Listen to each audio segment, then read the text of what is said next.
Hey, what are y'all trying to do out here in the chat? What's going on? Well, I guess I'll let Dave go voice line. Whee! I'm Goodness here gracious. as an agent of chaos, not the bad chaos, the cool. fun, random, happy chaos. Now I won't get an ad when I sign in because I totally forgot to, and now I'm going to do right? it. Oh, I'm sorry. I don't have a brain in my skull. Wild. We're like almost to a hype train, and I don't know what to do about that. What the fuck? Whoa, buddy. JB's getting in on the action. What's going on? You guys are in a great mood. Wow, that's cheering me up. It's been a rough week, and that's really helping. Holy crap. Thank you. Yeah. I know it's only Tuesday, but I have that whole, it's been a week already. I got that whole generalized anxiety thing, so I'm already looking ahead to how mad I'm going to be Friday. That's why I feel like I do. But legit, y'all are freaking coming through. Thank you. So I was going to watch last month's, making TTRPG to get caught up. But I've had an empty head day all day. I didn't do that. I have watched Pokemon X and Y, though, today. Wow. That's what I was doing. Big helping. I know, right? Yeah, I did notice we have 70 followers, and I don't know how. I think one's a bot, I'm pretty sure. But since they made the mistake of deciding to follow us while we were offline, we don't have to deal with them. They're just they just added the follower count. Yep, hooray. So I'll take it, you know? Hey, look, Snipe's here. Woo! Hi, Snipe. You have a subscription, by the way. Somebody was very nice to you. Yeah. Also, Snipe, your house is in one piece still, I hope. You're on the East Coast where they had really bad weather.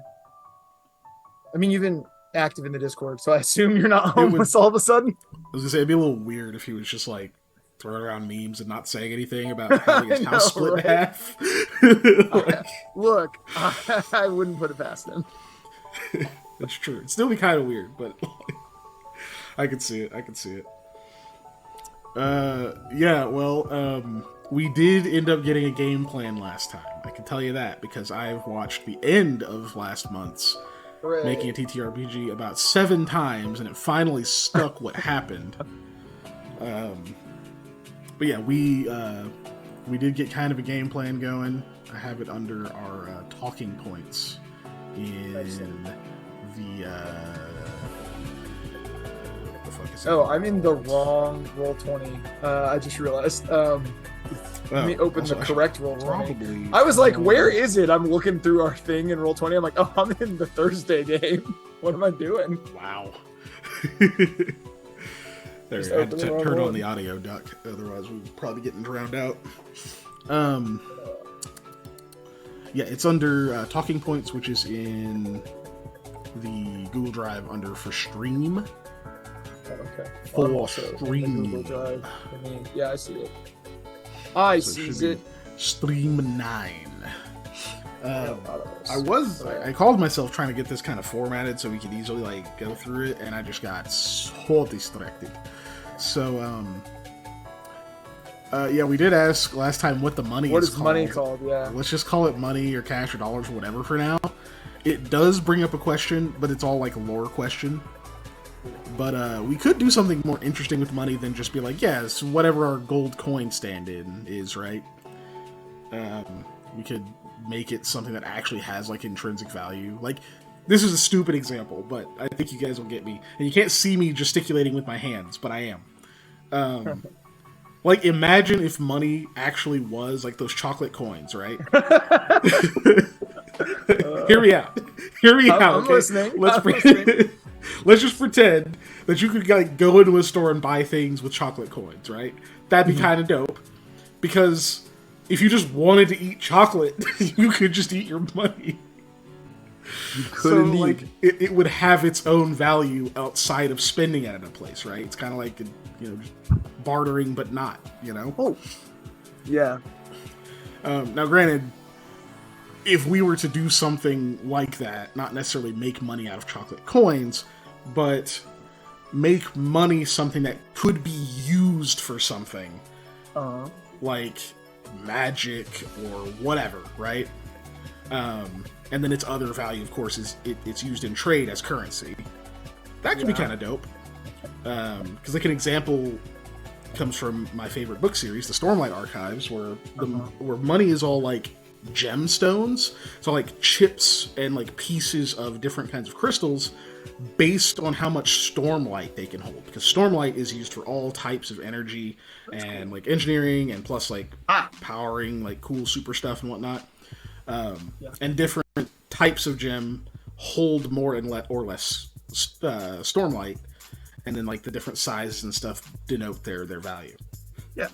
So like they have a use and a value outside of just trading it for a loaf of bread, which is also nice. It's better than, you know, just like paper currency, which is not worth the paper it's printed on. Right. It's like, I mean, it's used to be like, I guess you could use it to start a fire, but that'd be illegal. So, which would be like, you know, if we go back to the chocolate coin analogy, if it was like illegal to eat the chocolate coins, you'd be like, dude, what the fuck? Like, it's my money. Well, I should be able to destroy it. It's my money. I need it now. Call JG Wentworth. 877 cash now. I'm gonna eat it and fill it with soap. 877 cash now. Thank you. You have a structured settlement, but you need that'd be a weird counterfeiting ring. Like that commercial is eating the chocolate out of the coins and then filling it with like soap and then still spending it. And then people are like, "This smells a little too good. I think you're running a racket, sir." You gotta fill it up with like dirt or like some other like chocolate. Like, yes, I ate the chocolate out of the coins and I filled it with, I don't know, almond bark. Like almond bark, like baker's chocolate instead of like milk chocolate. Right. What? Somebody had all the milk chocolate out of my coins. They filled it with white chocolate. Gross. It's not real chocolate. It's not fair. But anyway, the money thing is more of a lore thing, not really a mechanics thing right now. So we'd be moving on to what does each dose of the humors do? That seems to be the next place we're going. We are still on the starting saying scene. Things. We are. They're here. You can see our faces now. Whoa. Okay. Oh. I'm sorry. I've been trying to catch a spider for the entire time you've been talking, so give me one second. Ha! Got it. Are you gonna eat that spider? No, I'm gonna go throw it outside. So I'll be right back. I'm gonna go chuck this thing outside. Please. Yeah, JB, sorry, there's faces here. That's... I know you don't like faces, but this is us. Eat. Eat! Oh, look, a spider! That's like... I mean, I guess it's more humane than just, like, killing it. Mm-hmm. It's made a use. Ugh. Not a fan, though. Oh, Ellie was saying things. Oh, imagine if money was like finger bones, since it's a society run on the dead. That would make owning money much more worrisome. Yeah, a lot more. Plus, I don't know what the intrinsic value of finger bones is. Like, because if you're like removing the fingers and stuff off of the corpses, what is it? Way less useful. Yeah, the ones that are lost the will. Yeah, the stiffs. Yeah, they can no longer pick up stuff. Yeah, you have to make them mechanical hands, which is rad. Your finger bones on. But yeah, right. All right. It makes me think of the King of the Hill episode where they find pottery or something in his yard, like ancient Native American pottery, and what? What? Oh, Giselle redeemed positivity mass, which I've forgotten what that does. Hold on. Let me fucking look at it. Which one is this? Everyone has to say something nice about the person you choose. Oh, she chose Panda. Okay, hold on. I'll say something nice about him in a second. I gotta finish cleaning all these webs off my little guy here. He disappeared. I had to get back on screen. So we can say nice things about you. No! I was. Molly spent hard-earned boops on this. You get back on hard-earned right boops. Okay. By the way, my thing is cleaned off now. Jesus, Panda, don't be a bitch. After redeeming positivity on him. Oh goodness. JB says Panda is the funniest guy I know. Daggers, JB. That hurts my heart. No, I'm kidding. JB, that's incorrect. I'm the funniest guy.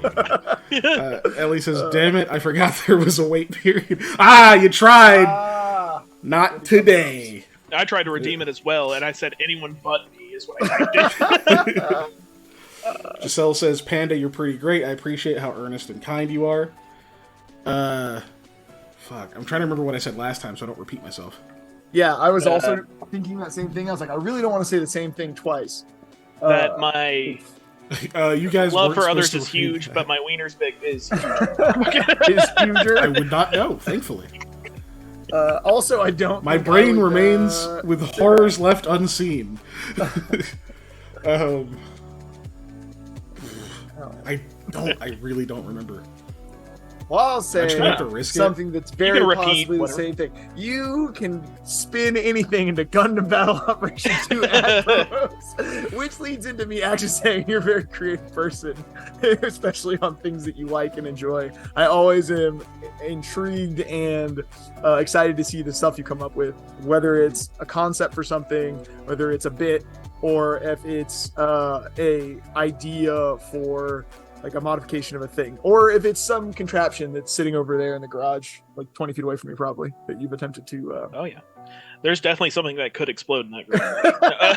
I mean, yeah, there's always something to explode.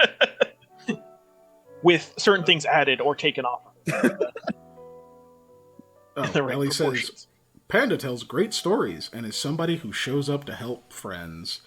Average Bear replies, true, Panda is a ride or die. I wish I had like a fucking just text I'm a ride speech and thing die. to make it go. Oh my gosh. Sounds like a Ride or die. sounds like a Don't you mean fucking, ride or die? like No. ironic motorcycle company fucking name Ride or or something. Say, we make motorcycles with seatbelts. Okay. That's the worst thing to do. I don't know if you should do that.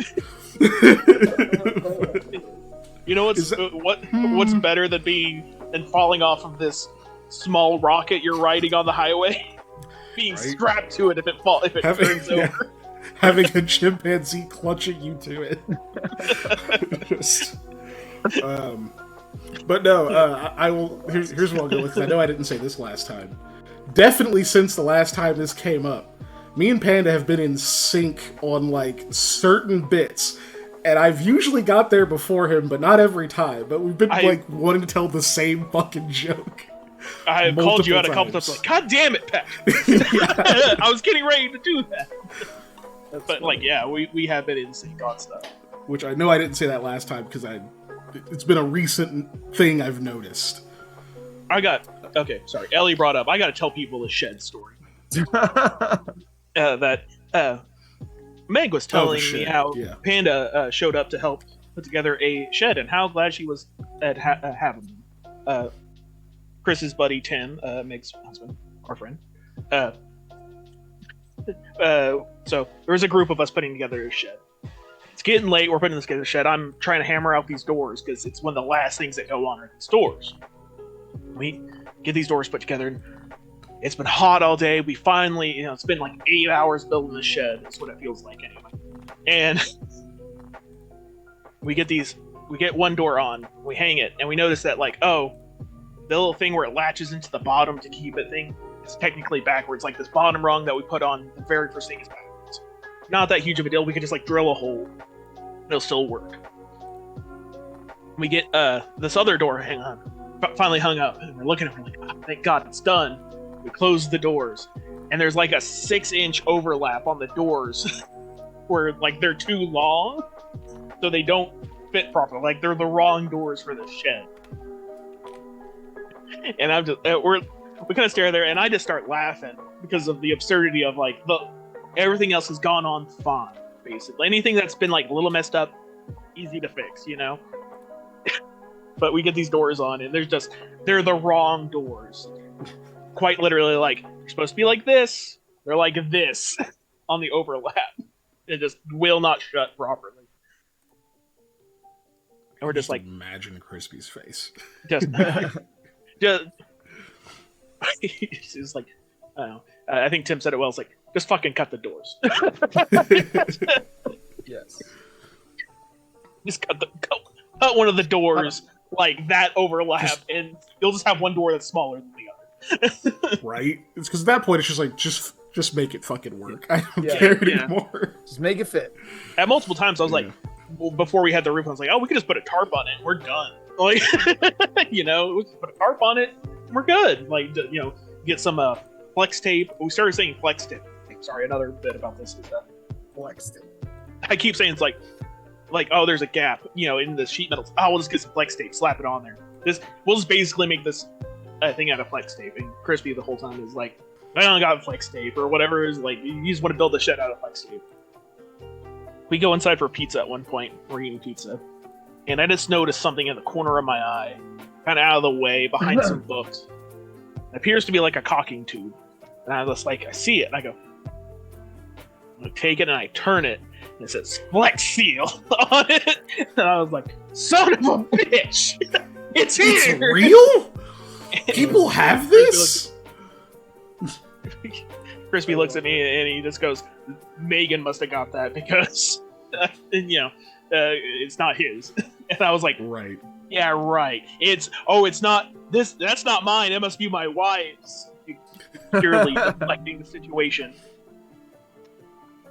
But yeah. Shed. Like shed. I cut a hole in this shed! Nothing that Flex Seal can't fix. Explodes. Where the fuck? Oh, there it is. But you know what? We needed to clean that concrete a little bit better, and it probably would have cleaned better with the power of OxyClean! Gotta shout out the original. I think I did actually see some OxyClean in person once. Oh yeah, I've seen it. I've never used it, but I've seen it. I have used Flex Tape. I have bought Flex Tape. They sell you what looks like a electrical tape roll amount, but it's wide. It's a lie. It's only there's only 2 full strips in there in what should be a full roll of tape. I know. Sheesh. They're they give you maybe 2 feet of it. And I don't even remember what I used it on. It was lackluster. It's probably I don't know, oh, look, a slightly small hole in a piece of sheet metal on the wall. Bam! Flex Seal, But yeah. Still no, that doesn't sound worth it. Billy Mays? M-A-I-Z-E? As in corn? William Corn here! Billy Crack Corn. JB doesn't care, though. Yeah. Actually, I don't know how you spell Billy Mays' last name. I don't think it's Mays. Yeah. You know what it says, you fuck. Right. So, what was this? Yes. Anyway, what we were doing. What we were doing. Were we? Dave, what were we doing? We were doing the intro part where at first we were talking about money as a concept, and then you were telling us about chocolate coin concept, that the money would be valuable in some way on its own instead of just being valuable for the sake that we've ascribed value to it, which is what we've done to currency. Just after I said we're not going to focus on that, and then I focused on it. And then you talked about it for a while. Yeah. So let's see. Then one of the things we were going to talk about is how what does each dose of humors do? So how does each dose translate to supernal primal force, and how do we gather them up? That was the thing. Yeah. We had to do what the classes do, runes and talents, what comes out of the rifts besides monsters. And then we're going to look into drive and racial abilities.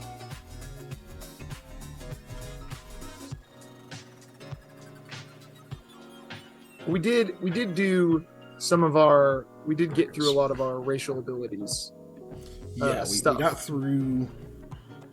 We got through all a lot of the stuff with the races and cultures. No, it actually will show. Neat. I wasn't sure it would. Which means I don't actually need to do what I was doing. I just go over here.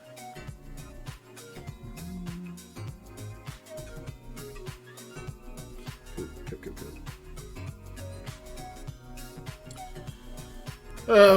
Yeah, I did try to get this up and to see what it was gonna do, but I didn't get very far, as you can see. But we are going to be talking more about the humors. The humors. I need to get another window open real quick. I can drink alcohol on Twitch, right? As long as it's not labeled. Don't know. I legitimately don't know. There you go. Oh, there you go. Just get a koozie. I've got a rain guard koozie. You want a rain guard koozie? Not that that's going to help you because you're nowhere near me. I could pour it in a coffee cup. Yeah. I could pour it in a Dr. Pepper bottle. It would be very... It would look like I'd be drinking... That's the most Oklahoman thing I've ever seen. Sir, we caught you trying to smuggle in liquor into the movie theater. What gave me away? Well, the Dr. Pepper bottle's clear. And the substance is yellow in it. You are I thought allowed, you were going to yes. think... Oh, am I loud? You are allowed, yes. Okay. While you are allowed to drink and smoke on Twitch, they still discourage broadcasters to do so. In addition, excessive drinking may be seen as self-harm if you pass out or do something stupid. Oh, I don't know, you might be careful. I don't know, this Yingling light lager might be the nail in the coffin for me. We don't want them to correlate that single beer with the next stupid thing you do. The next stupid thing. Okay, yeah, we're good. You straw, keep it out of phrase. The long bendy straw. Right. Need to get a beer helmet with like the things in it, but turned backwards. I don't know if I could do that with a headset. Just have like. Anyway, we're talking about races. Marker like LaCroix or something on the side. Mm-hmm. It's wheat but, yeah, LaCroix. I was pulling up something on another window. Wheat LaCroix. Weak LaCroix. No, wheat. Wheat. Or barley. Barley Oh, LaCroix. Oh, God. Ugh. Ugh. Oh, God, that sounds awful. I mean, Like, LaCroix sounds awful in general, and that's just worse. Yeah, that, like... You're just drinking bitter carbonated water with, like, the faintest hint of hops. Ugh. Nah, fam. Okay, sorry, yeah, I was trying to pull this up on the other screen so I could have stuff that isn't for the audience. And I could look at that without it popping up on the fucking stream. Yeah. Stream number 9. What does each dose of humors do? How does each dose translate to supernal/primal force? And how are humors gathered? So, yeah, I guess let's get into that. Let me make sure I haven't missed anything in chat here. We did talk about who embodied which race/culture. I think everybody was the highly intelligent, depressed kind. The Collier, yes. Those gifted kids, you know, unchallenged, and then later in life, everything is disappointing. Burnout gifted kid. I missed that last time. What? My name on the label here is the Skeleton's Bartender. If it was most accurate, it would be Burnout Gifted Kid example, like dictionary example. Since 3rd grade, buddy. Yeah. Average Bear, jokes on them, I do something stupid sober. I mean, yeah, man. I'm in that club all the time. Yeah. And then the rest are... Okay, yeah. There was creative people, intelligent people, assholes, I can't remember offhand. We can do a quick review, if you'd like. Let's see. Go over it. The Sangha, affinity to the sanguine humor, are creative. Ding, ding, ding. Got that one right. The Melanch are patient and naturally thoughtful. I mean, I guess you could call them depressed, just because, the melancholic humor is part of, like, melancholy or whatever. Naturally thoughtful just means overthinker. Right. Fliga, which that would be phlegmatic. These are the ones who are practical and naturally perceptive. Let's see. And these are the water-based ones as well, which means that like they have the whole like look super young forever until they don't, and then they look older than old. So maybe they're the depressed ones, you know, once they get to the end of their life and they're like, oh, geez, is this what everybody's been complaining about? And then the collier is the one that a lot of us identified as, who are impulsive and naturally cunning, but they're the ones who get a lot of child geniuses, but also burnouts and transients. Let's see. Emira are observant and naturally charming. Aw. I mean, when I was younger, I was way more observant than I am now, I would say. But not anymore. So, yeah, those were those. Just as the quickest review. But to give a little bit more on that, the Sangha are the ones we gave a bite attack to, because their affinity with blood, and they kind of have the whole sharp teeth weird thing going on. Let's see. The Melonk are the ones who have horns. The Fliega, oh my gosh, are the ones who are they have like gill-like marks and stuff and can breathe underwater for a while. And the Collier are the ones who have kind of like devil-ish features. They're not quite like tieflings or anything, but they do get a tail. And some of them have the black sclera on the eyes. So you have the whole like Majin look on the eye-wise. And the Emira are the only ones who have black hair, naturally, which turns like translucent towards the ends, and their eyes invert color in darkness, so they're the only ones who have dark vision, which is pretty neat. So like we're kind of going the opposite of 5e with dark vision, where nobody has it. Yeah, except everybody has dark vision. Yeah. Who can't see in the dark? Humans and birds. Oh, that's it. What? Okay. Not even all birds. Right. Some of them can. Anyway. Wait, wasn't there a really stupid one? Don't Dragonborn not have it? Yeah, I think so. Yeah, that was one that I was sure like, that's Dragonborn was stupid as fuck. Yeah, that we were like, why is this way? Also, Dragonborn should have tails. I'm still saying. What? No, Dragonborn should explicitly not have tails. Boo. There's like an actual reason they don't have tails.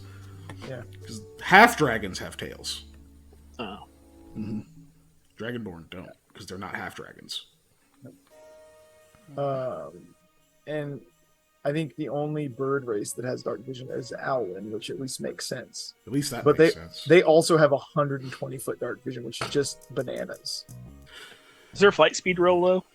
So I found out that like owls are one of the slowest flying birds. No, but they do have the silent feathers thing that owls also have. Yeah. They fly slow but silent. Yeah, their fly speed is equal to their walk speed. So, I mean, that is low in comparison to most things' fly speed, I want to say. But it's not slow. Well, usually it's just inverted. Usually it's that they have a shitty walk speed and a high fly speed. Yeah, exactly. But theirs is just the same. Yeah. I don't know. Either way, so, humors. Yeah, I was going to say, we're not talking about 5e, so sorry. With sanguine. Oh, yes, cats. Wait, cats. Who were you thinking cats were? Something. Do we have cat people? I don't remember. The Sangha have some feline-esque features. Their predecessors are even more feline. So one can see in the dark, one looks young. So having your nation of more of a recap.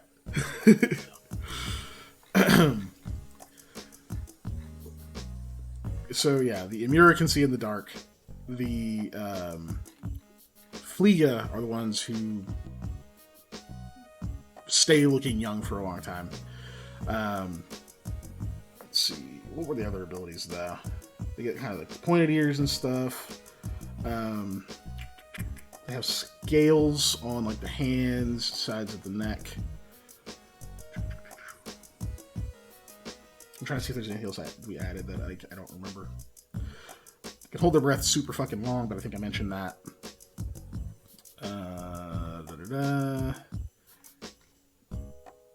Nope.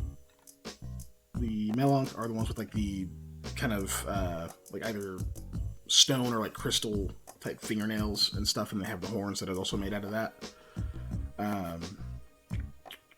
They're the ones whose they don't decline as much as they get older. Like they continue to build muscle mass and stuff. Like they don't start to like get weaker and like break down as quickly as far as their bodies go.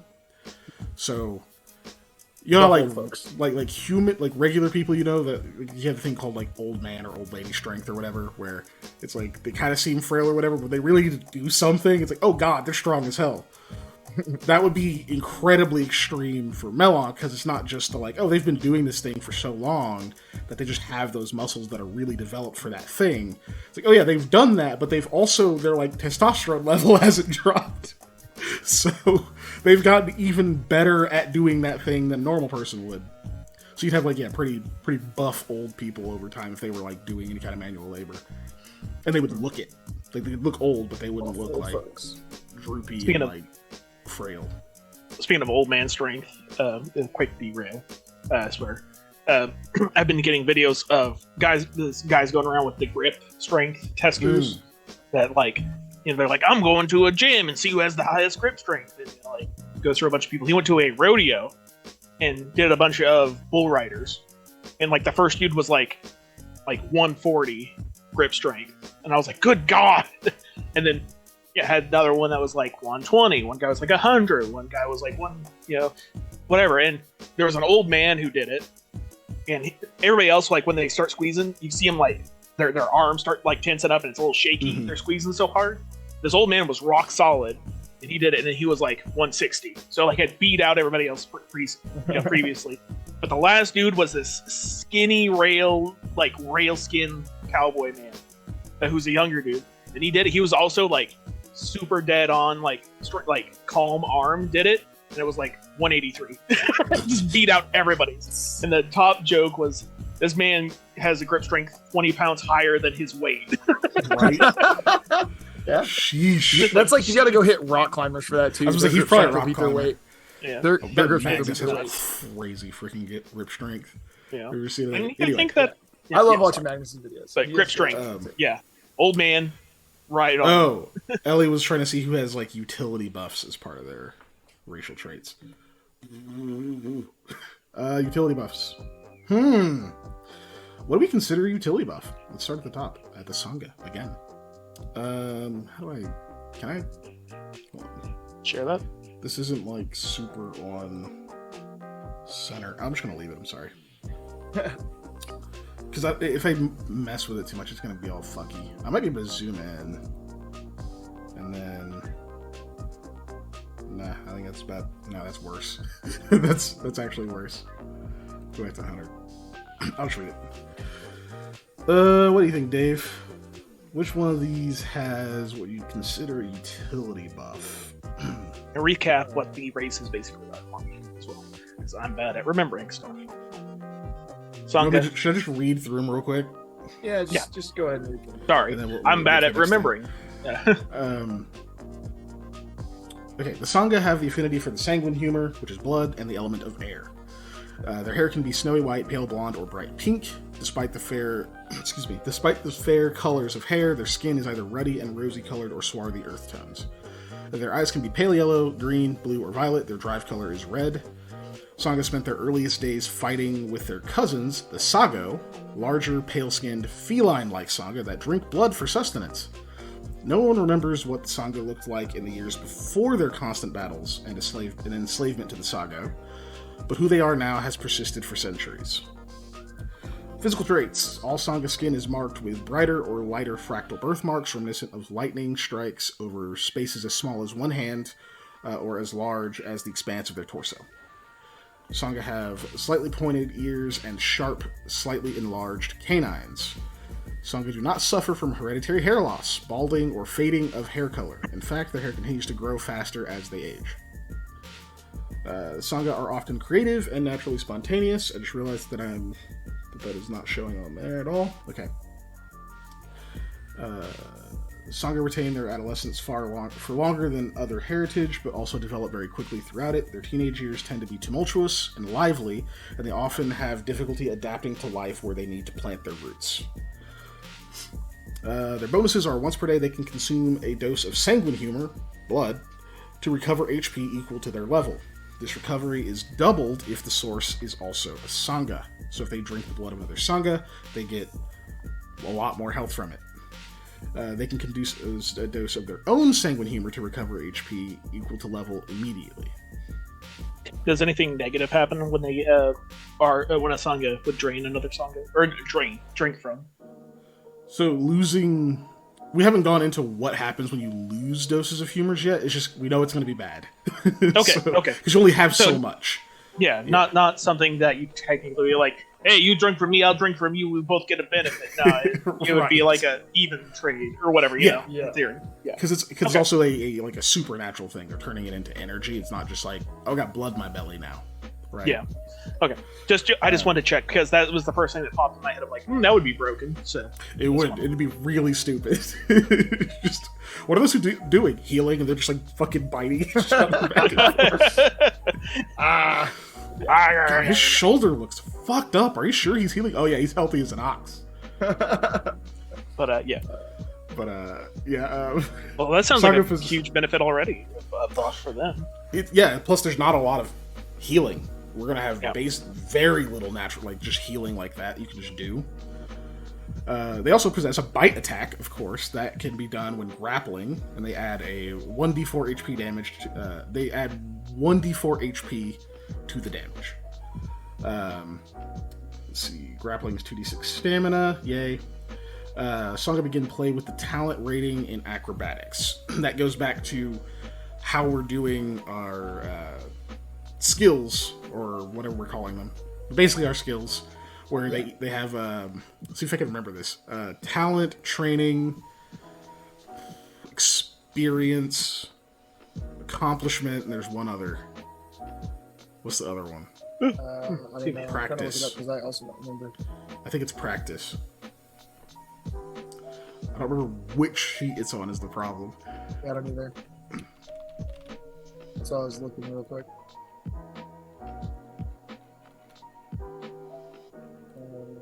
Oh, wow. I'm not.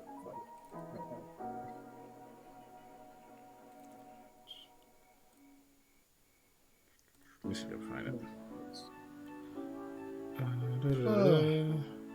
I legit don't fucking remember. It's like, you know what? I think it's in one of these. That's a wrong. I'll save this real quick. Wrong folder. Other rules. There we go.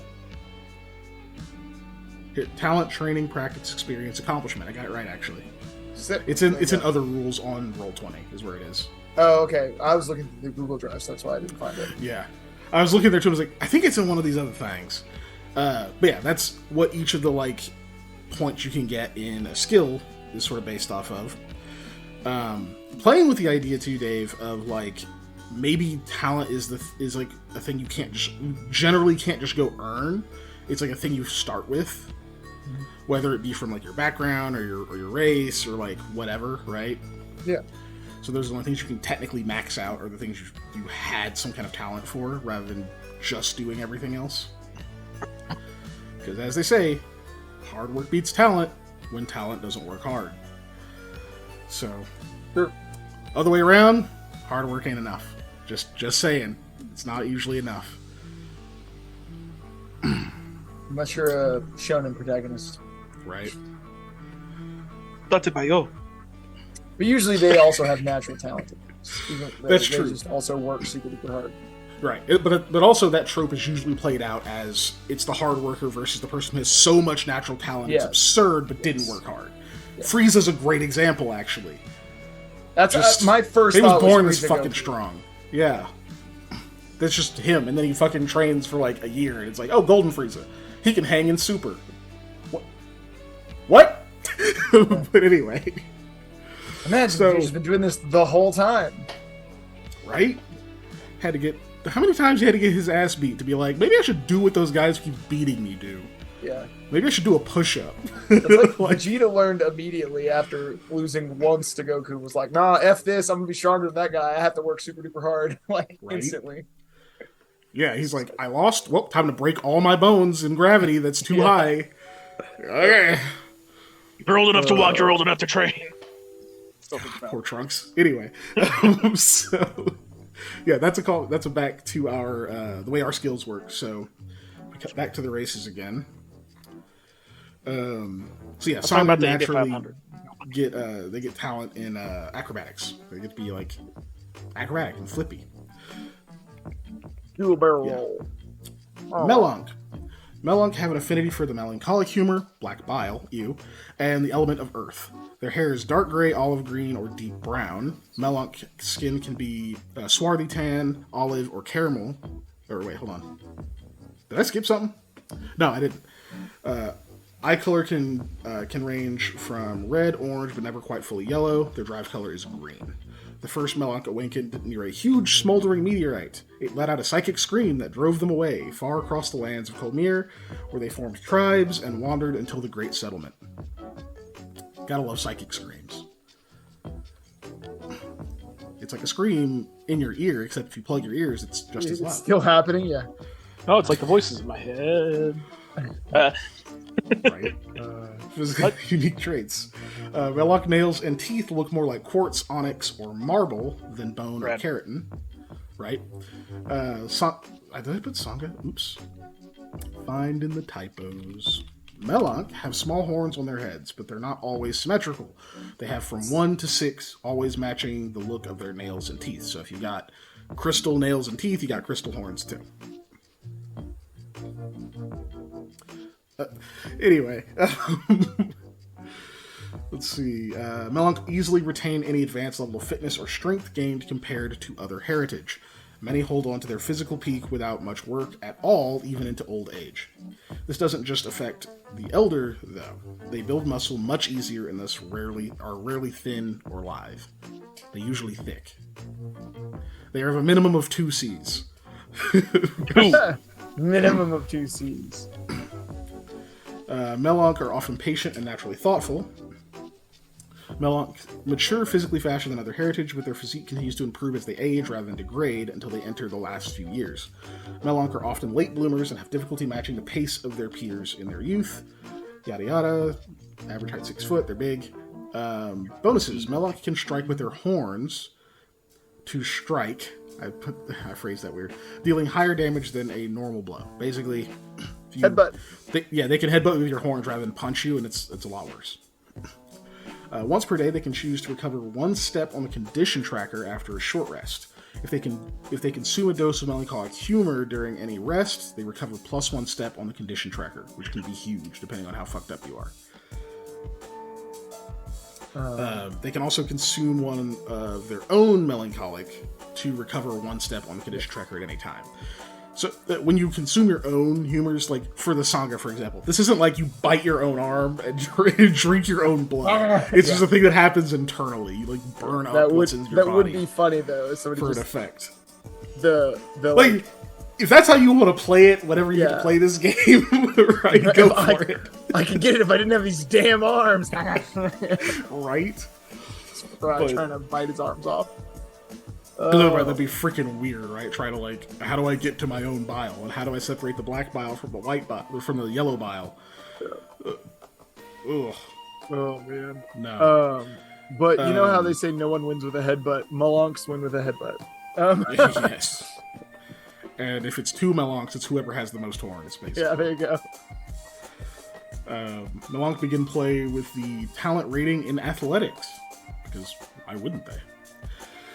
All right, Fleega. Fleega have an affinity for the phlegmatic humor, phlegm, and the element of water. Their hair can be pale blue, light brown, or a mixture of cool colors and earth tones. Their skin is fair and pale or bluish in hue. Fleega eyes can be yellow, red, brown, or dark gray. Their drive color is blue. The drive color is like if you use a lot of drive, then your eyes start glowing that color. The first Fleega were rejected from the oceans by the Mer people. Mer. In truth, it's unknown whether they were outcast or specifically bred to walk the land, never to return to the seas. Either way, they fought alongside the first settlers on Colmere and integrated with their people. Fliga all have blue or silver marks across the sides of their necks, resembling gills, and subtle, shimmering scale-like growths on the tops of their feet and back of their hands. Fliga also have somewhat pointed ears. Fliga don't develop wrinkles or skin blemishes at all until their physical decline late in life. Their skin doesn't lose elasticity at all until they near their end. So it's young looking, fall off a cliff into super old. Off a cliff, yeah. Like, wow, dude, yesterday she was fine, and today she's like 4 inches shorter and real saggy. Still kind of hot, though. No. I mean, is she thick, though? No. The only question they're not. They get thicker with age. But it's very like challenging. A fine milk. Oh, God. To tell a Fliga in their early 20s to one in their 70s by appearance alone. Very difficult. God.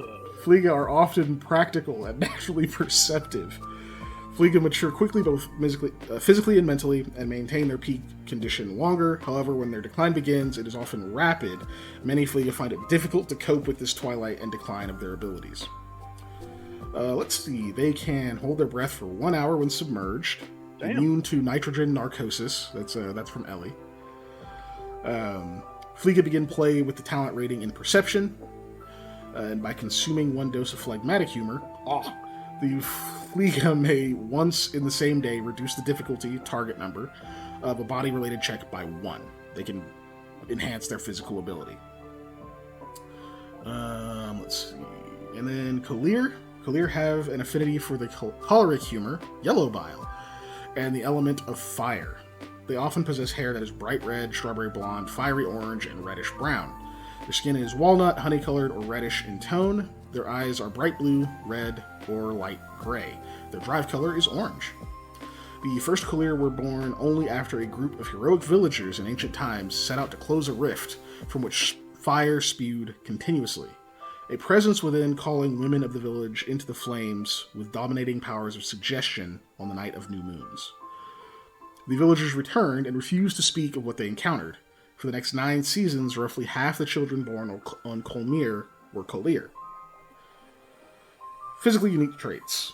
Collier all have discolored, usually pale or much lighter birthmarks over spaces as small as 1 hand or as expansive as their entire torso, reminiscent of a healed burn. Collier are born with flexible prehensile tails ending in a tuft of hair, identical to the rest of their hair. The length of their tail is exactly 1/3 of their height. Which, we might change that, but that's right now, that's what it is. 1 in 3 Collier are born with black sclera. All Collier have significantly higher body temperature, rather than averaging at 98.6 Fahrenheit, which is 37 Celsius. They hover around 100.4 Fahrenheit, which is 38 Celsius. Collier are often impulsive and naturally cunning. They mature slowly physically, but rapidly mentally. Many child geniuses are Collier, but so are many burnouts and transients. They often struggle to fulfill their potential. You have a fucking tail. That's one of the bonuses. You can hold stuff in it and swing from vines if you want. Your tail cannot use weapons. Rolls against Collier that would deal fire damage have difficulty increased by 1. If a Collier is rolling to resist fire damage, the difficulty is decreased by 1. So it's harder to hurt them with fire. By consuming a dose of choleric humor, the Collier may once in the same day reduce the difficulty target number of a mind-related check by 1. So basically, instead of needing to roll 6, you need to roll 5, just in case that wasn't clear. Collier begin play with the talent rating in Investigate, which is neat. Yeah, it is. Imora. Imora have an affinity for the immure humor, which is the plasma, and the element of void. Their hair is always black, which grows more translucent as it gets longer, skin that is either fair and pale or cocoa brown, and their eyes are tan or light gray. Their drive color is black. Quick question. Yes. Grows more translucent. It's longer. Does that mean the hair at the top, all the hair, or like the hair at the bottom of the growth gets more translucent? The bottom, like the ends, gets more translucent. Okay. Yeah. That's what I was just checking. Oh, you're good. That's a good clarification. Yeah. They're talking about ducks. Good lord. The first Imura poured from a closing rift, terrified of what they were running from, and screaming for their kin who did not make it in time. Over the course of the next few days, their memories of what they'd fled faded, and the kin they'd lost became vague and fuzzy in recollection.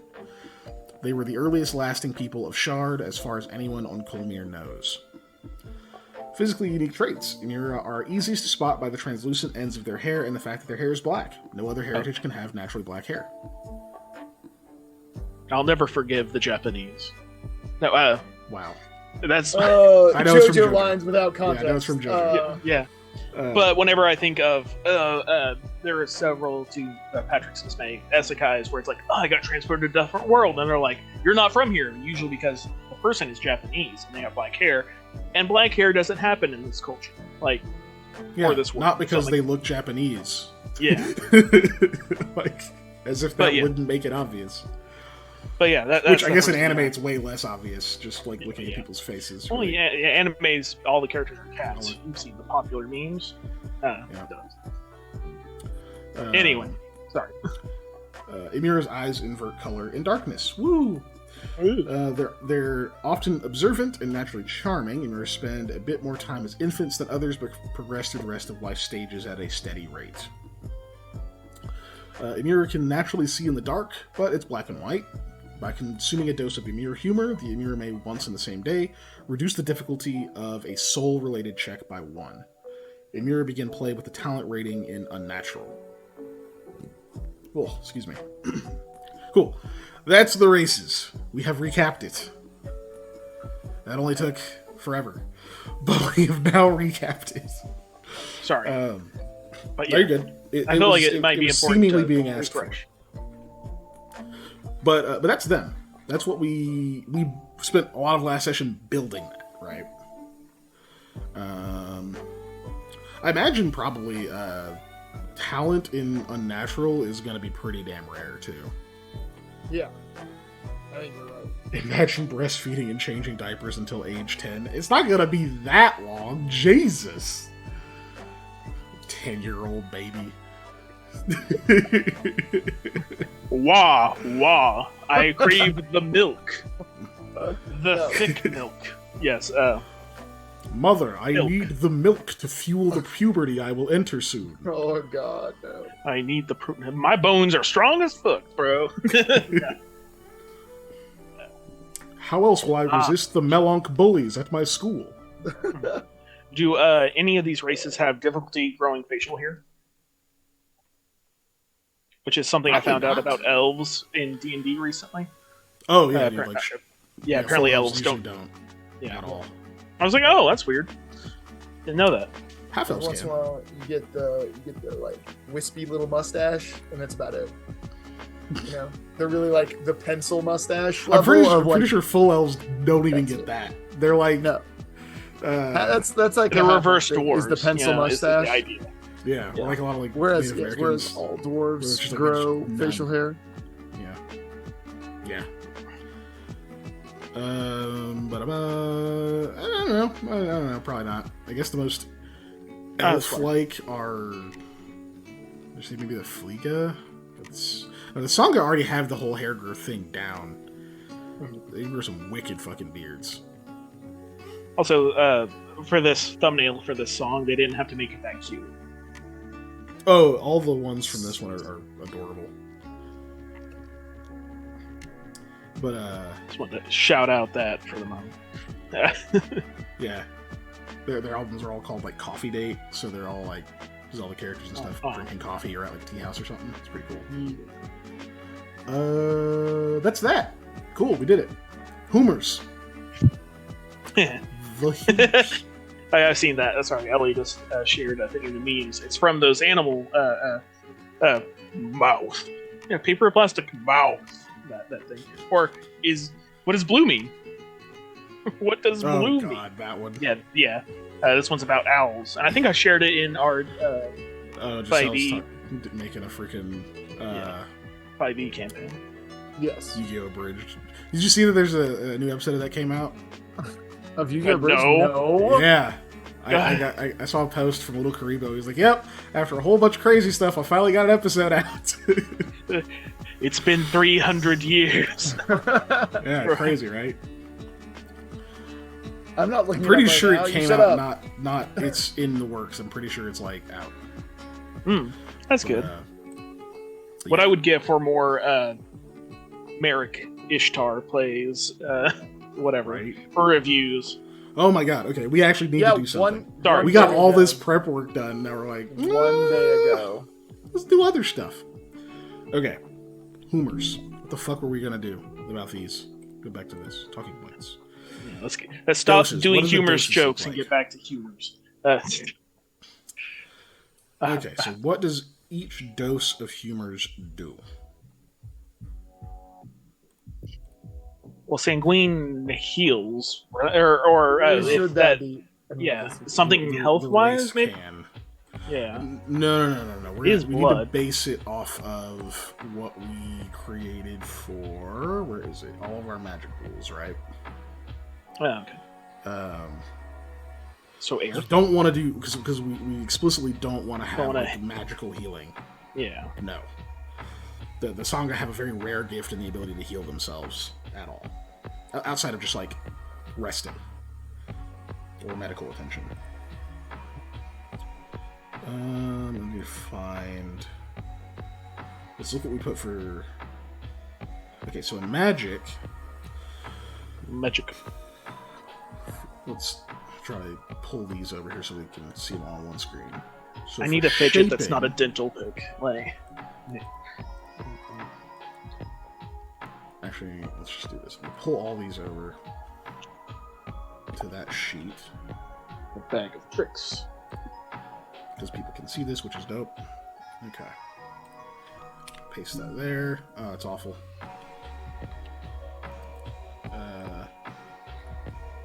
There we go. At least it's regular fucking format. God. Alright. What I'm going to do is put all these in here. There we go. Shaping.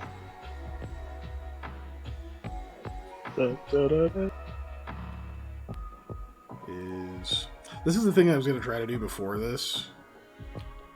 Is like get this kind of formatted so we can just kind of go through it, but I did not. Yeah. Yeah. Be sure to sing along with the Chocobo song. Say what? Da, da, da, da, da, da, da, da, da, da, da, da, da, da. Or I'd like to say choke, choke, choke, choke, choke, chocobo. Choke, choke, chocobo.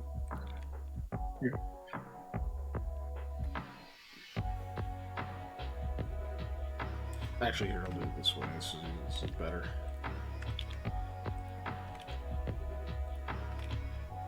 We're just trying to move all this stuff over here so we can kind of just go through it line by line. So we have our different categories, you know? Yes. We can kind of go through how those relate to using a dose of that humor to get that effect, right? Mm-hmm. I think that'll work well. The fact that it's all in one block is not helping me right now, though. Infusion.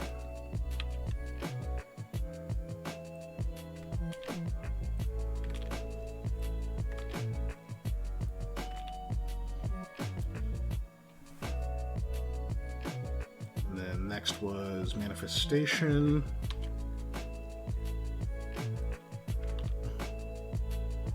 I didn't put infusion now. Oh, that's fine.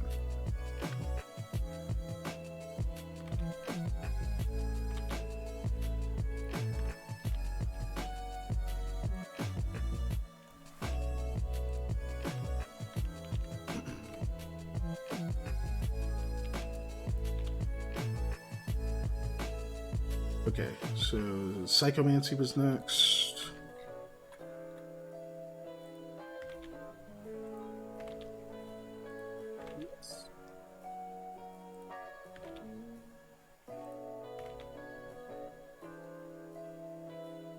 Casting. Gotta, pick which actor you're gonna use for the magical effect. Yes. I got dibs on Ryan Reynolds. Now I have As to if think. anyone was surprised. Yeah, now I have to think, man. It's like everybody's number one. Now I have to think some. Do like research. I don't know. Okay. So we'll start with Sanguine. There's pulleys from over here. Fusion. I think that's actually wrong.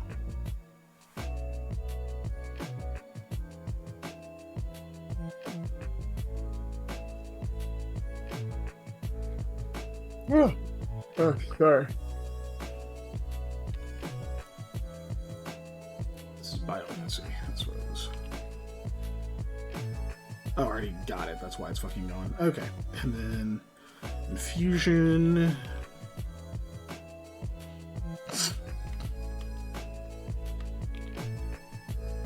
I don't need the air sanguine part. Why am I copying that? Isn't this riveting? Holy shit. Riveting. It's like a fucking Over roller just coaster looking up ride. stuff. Just moving lines of text. Yeah. I'm almost done. I got 2 more. While we're doing Hi. this, I'm gonna run and go pee real fast. Why keep did you talking. wait till I had 2 more? Because I wasn't thinking about it. Because I was also reading stuff, and now I Hurry up. realized I have to pee. I can open up the question, which I reminded myself about earlier. Saw a YouTube short talking about what somebody posing the question, who's an anime guy. What is the best anime? And I'm like, that's a discussion. But then somebody brought in talking about story, the execution, the art, all this stuff, and they said Purely subjective, though. yes, I know. They said Full Metal Alchemist Brotherhood. And I was like, yeah, that's up there. I was watching it with It's a fine JD. choice. He said, yeah, I see that being number 1. I said, I gotta say this is subjective, but I said Cowboy Bebop Same. because it's an OG and It transcends the genre. it's another one of those things. Yeah, Mm-hmm. I would put Brotherhood up there, near the top.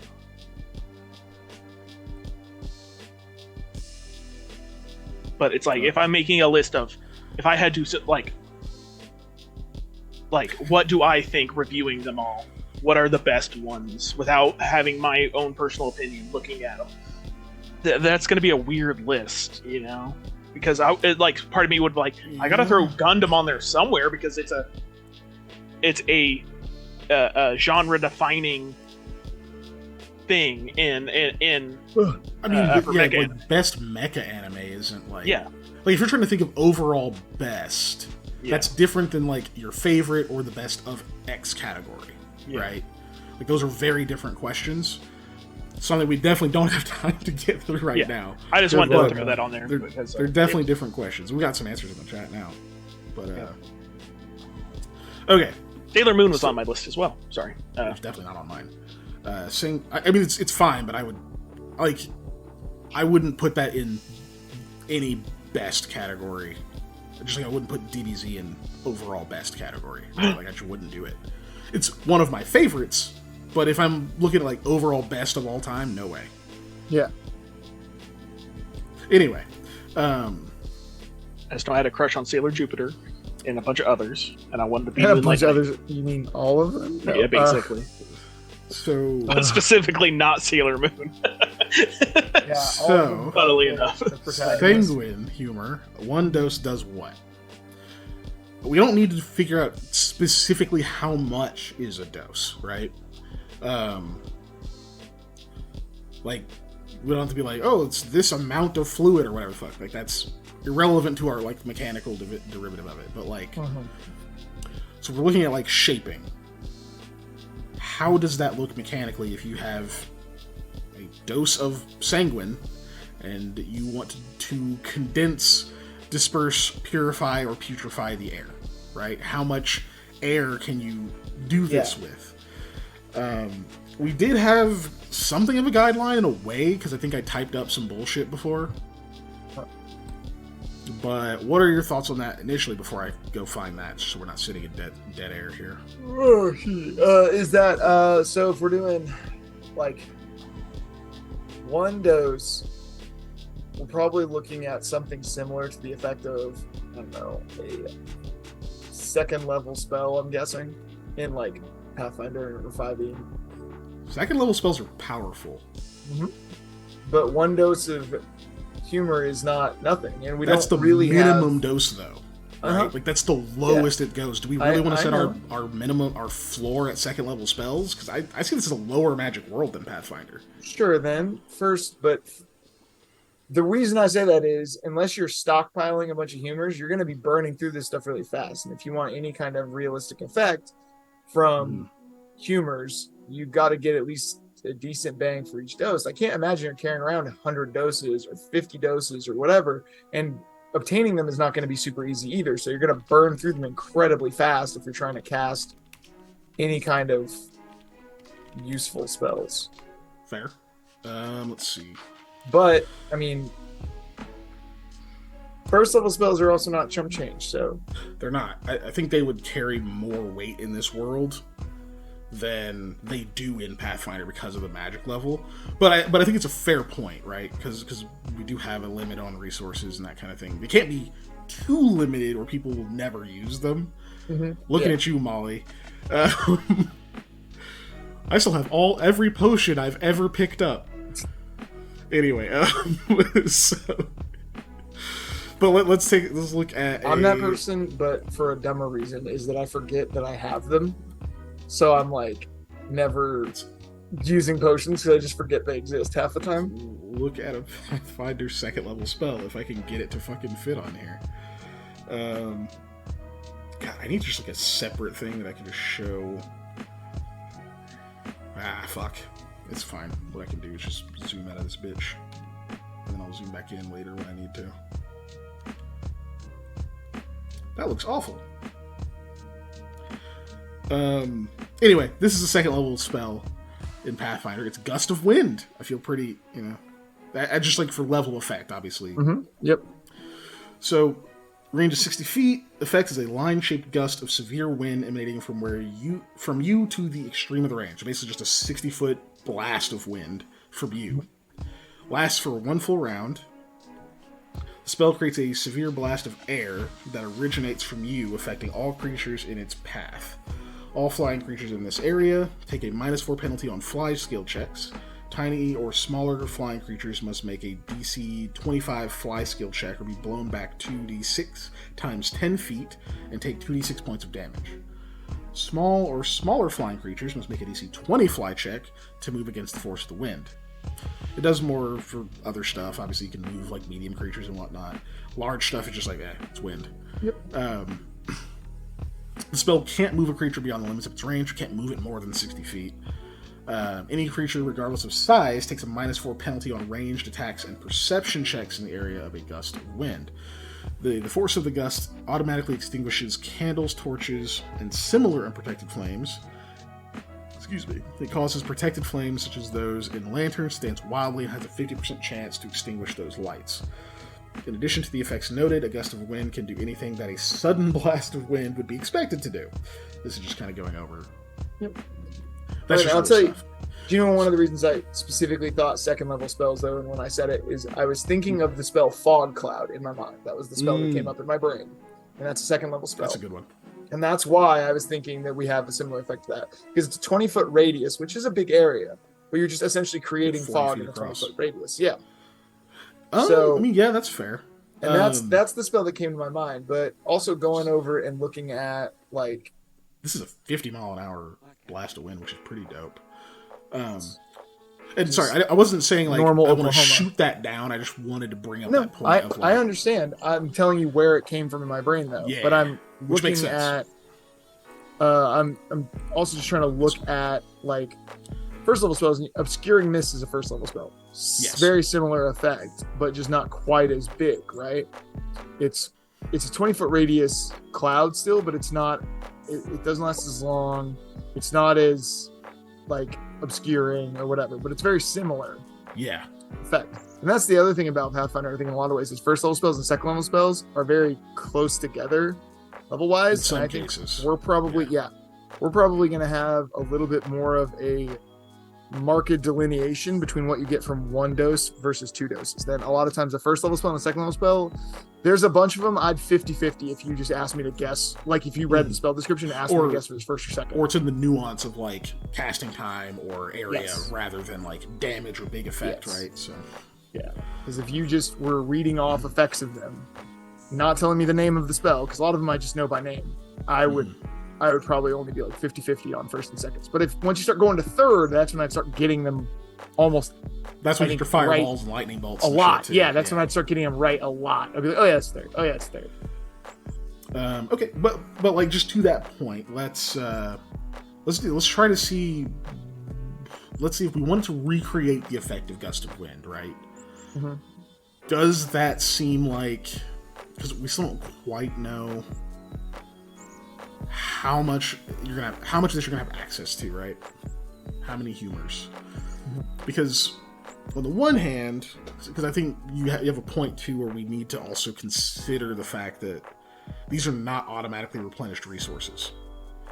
Right. Like you don't just wake up in the morning and go, well, I guess I'll drain some tiny animals and we'll just assume that happens and I get all my humors back. Like, no, you don't have to do shit for it. So. Do you realize when you get humors back? They function a lot more like potions. I guess as a person, do you understand when you get your humors back? I mean, I imagine they regenerate naturally since they are parts of the body. So you can harvest them. It's just...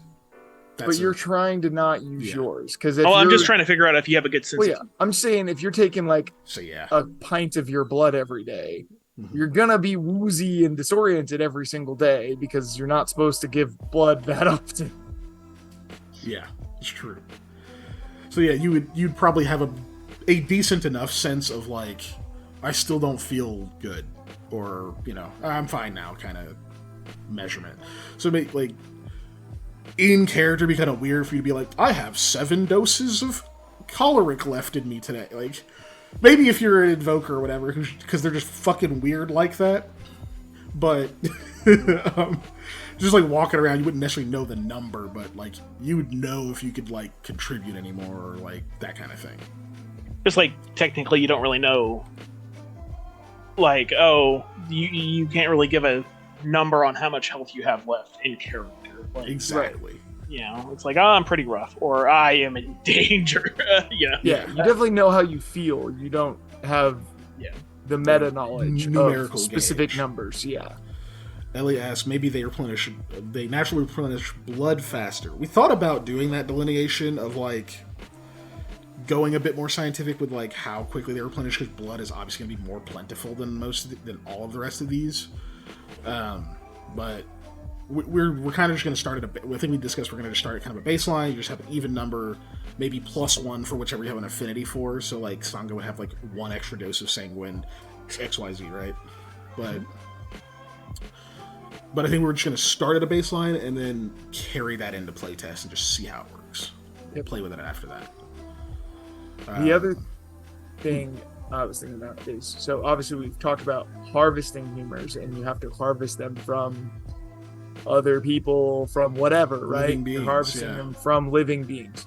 So you can stockpile them, but they have to also have some kind of expiration date, I would imagine, so that we can't just have somebody who literally is like, I have 700 vials of phlegm. Or you have to like store them somewhere, right? Yeah. You can't just have that in your bag. You can't store them in like the stiffs or anything like that. Cause you can.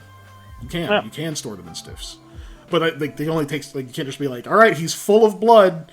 Yeah, he's just gonna follow us around. It's just fucking. It's not gonna be like the mosquito from fucking Land of the Lost either, where it's just super huge mosquito. You're just like, look what I got. It's this bag of blood. So they could like naturally carry however much a creature of that size could carry. Which this is a side point. We can actually address it later. I think we did like body plus like whatever your base size is. That also seems really weird. I think it should just be based on size. Yeah. Because I don't think your body score should matter too much for how much humors you have, right? Like You know, I think, like Usain Bolt, I'm pretty sure, I don't know how tall he is, but I'm pretty sure we don't have a different amount of blood in our bodies. He is we cannot be compared athletically, obviously. I could take all of the athleticism I've ever had in my life and multiply it by 10. 6'5". And I don't touch Damn. it. So he has more blood than me, right? But it's like not by a massive margin. Yeah, you still take out however many pints. We're both filling effects. Like, Exactly. Like, so I don't think necessarily your body score athleticism is like should determine, because it's just I just saw it earlier and I was like, that's weird. Right. But either way, Because we have about a gallon and a half of blood in our body, right? Between like a little less than that, a little more than that, depending on your size, obviously. Yes. But that's looking at like the top end of people and the low end of people. Yes. Not like somebody who's 5'9" versus somebody who's 6 foot. They're not gonna have that big of a difference. But like Shaq has more blood than me. right. Shaq is like, a giant. There's definitely a difference, but like even between extremes, it's not like crazy different. I don't think.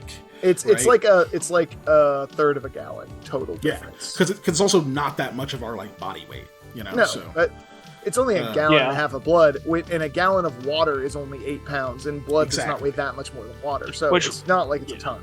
Which answers my question. I was like, what about those people on like my 800-pound life, like the massively huge people in fat size? Of like, they got more blood? No, because they've of got this, more like, cholesterol. I'll tell you that. like it just from surface area, you know. No.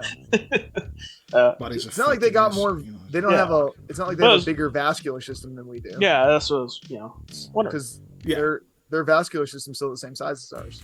Yeah, but either way, that's just a thought. God Sorry. damn it. You're good. This is a great song. It's just the name. It's like, God damn it. It's the cave. Wow. The one we mentioned like every time it comes on. Yeah, every single time we're like, oh, this is a bop. Why is that name that? The tallest man in the world had a terrible cardiovascular system. I mean, being super tall is not great for you. No. It's also really hard, just in general, on the rest of your body, because the human body can only hold itself easily up to a certain amount. Like Andre the Giant had lots of health problems because he was huge. Your bones just don't adapt immediately. Like, oh, you're big? Okay, here's your bones are better. Like, no. Guess your cartilage is gone. I'm 12. Yeah. You had a good run. Never again, though. Made it further than those, the Black Plague people. Yeah. The bigger you are, the more likely you are, like, bigger as in tall, not even just like weight-wise, the more likely you are to have circulatory problems in your life too, like where you're gonna have numbness in your fingers and toes, things like that, because you big. Really, right? Like, your heart's got to work harder to pump blood to farther, right? But we are answering a lot of questions nobody asked. Now. Now we're talking about the circulatory system. But back to the humor. So we don't need to get down to the nitty-gritty of how much each thing, because I also imagine these doses are not a dose of sanguine is not you have to carry around like a fucking milk carton of blood to be ready to use at a moment's notice. Like, I imagine there's some kind of process where they're like condensed or something like that, so they fit in a smaller container. Plastic. I'm just thinking of a plastic gallon. Yeah, just a fucking jug full of snot now. It's just fucking awful. Guys, I've had allergies for weeks, and this is what I got. Like, people all I think about is donation buckets of phlegm. Ugh. I think of the whitest kids, a gallon of PCP. PCP. Yeah, I thought that too. A gallon?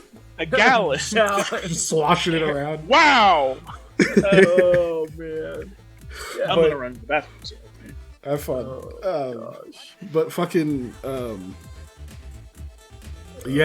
like I imagine, so you can use raw materials, right?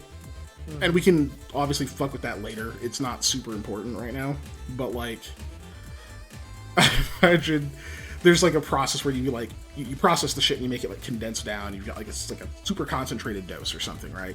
That's just what you use because you don't want to be Yeah, like you don't want to be carrying around like a fucking bandolier of Capri Sun packets of blood. No. Or snot, or bile. I do imagine it's going to be like a little vial, essentially, right? Yes. It's going to be a dose, and it's a concentrated dose, like you said. So it's going to be, you could in theory have a bandolier, like a potion-style bandolier of these things. But at the same time, also, I would imagine most invokers especially have like a specific case for this stuff, very similar to a component pouch that you're going to reach out of to get. That you, yeah, very similar to a component pouch. Oof.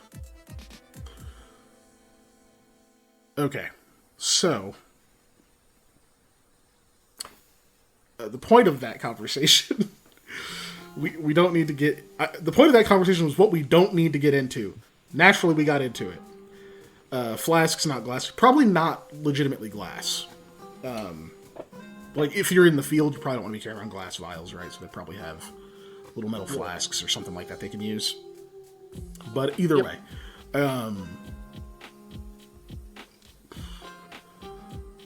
I guess it's just, down to what do we want to be able to... Actually, let's try to drill it down to the simplest possible use before we get into spells, quote-unquote. Let's say you have a dose of sanguine, yeah? Mm-hmm. And you just like set it on the ground and you say whatever that fucking invocation word is to turn that into wind. You're not directing it, you just go, it's wind now. What does it do? Like, how much of an effect does that have? And because we need to figure out a way to measure that. Right. Because I think if we can get that down, we can then figure out what it can be channeled into. So I guess that goes to, do we want something similar to, like, gentle breeze level? Or do we want gust level, right? Yeah. Of one dose? Because, like... So I think you might have been onto something with going with second level. I'm not gonna lie. Granted, I imagine pretty much anytime if you just invoke, we'll say, right? You just convert it from physical to primal force. I imagine that's always a burst, right? Because it's there's no direction. It's just energy now, and it's released. Yeah. So we can think of it as a burst effect. So let's drill that down into our measurement terms. What's the radius burst of air that's released? You know, and then we can maybe even get into how the speed of the air, right, or whatever. But let's just go over the burst of wind. How big is that? What are we using? Are we using yards? We're using yards, right? Okay. Yeah. That's I was pretty sure we were, but I wanted to double check. So if we go with like 5 yards, that's pretty big. As a radius, that's a 30-foot diameter total of area, but that's still not like huge.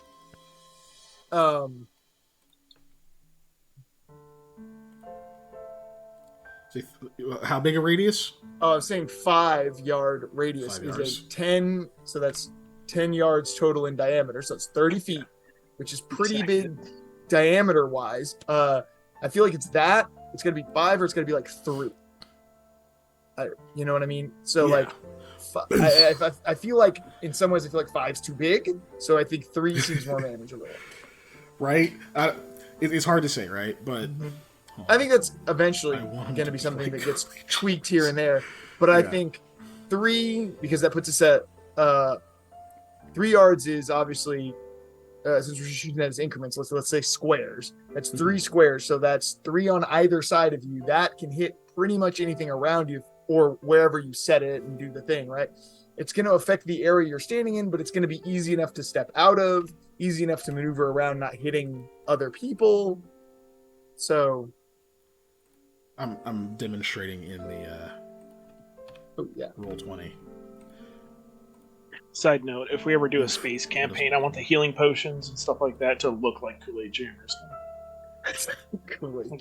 Just the little twist top, like you pop it off and just. Oh, I think I can do it the other. And then you chew on the plastic top because I don't know. Oral fixation. Yeah, oral fixation thing. There, that's better. So, just to get... if not that, I wanted to be like giant gushers. Okay. burst in your mouth. So there's our radiuses, right? Obviously, the inner circle there is 3. This would be our 5. That's a decent size. I mean, yeah, that's... Yep. So what would... I mean, we can assume what that would do, right, is... You know, there's a good chance it sends Buddy Boy here, either out here or out here. Mm-hmm. This is 1 dose being released. Yeah, I see the dilemma though, because I like 5 more as just like, hey, this is powerful. Yeah. But is it too much? This might be your usual statement of let's set it and just figure it out. Yeah. I think we just start with 3 and we work from there. We start smaller, we can always go bigger. It's true, and it's better to. I mean, let's start. I want to start with 5. I honestly kind of want to start with 5. Start with 5 then, because we can also always go smaller. There's nothing that says we can't change this. Let's start with 5. Because if it's broken, we're gonna find out quick, right? Yeah. During testing. Whereas if it's too weak, it's like it'll get used once or twice, and it's like, oh well, people stopped using it because it didn't do anything. Like, well, fuck. Whereas if it's like, dude, people use this all the fucking time because it just broke encounters. Like, okay, we can see how it broke encounter. We get more data if we have to pull it back rather than if we have to expand it. So, yeah. Plus, all right, then 5. Let's go with 5. I 5's like a nice idea. big round number. Look, the reason I said a nice 3 5 and 5 number. and I never said 4 is because everything in this system is 3, 5, and 10. Okay, That's true. So that's why I said 3, not 4. When I was like, it's gonna be 5, but that's too high. So let's put this down on. I'm gonna put another category. We'll say simple. So we know that simple is basic. What's the word? Conversion from physical to energy. I don't like that it did not keep the bullets. Bullet. There it is. Nah. Oh. Wait, this needs a bullet too. That's why. Formatting, the bane of my existence. Cool, there we go.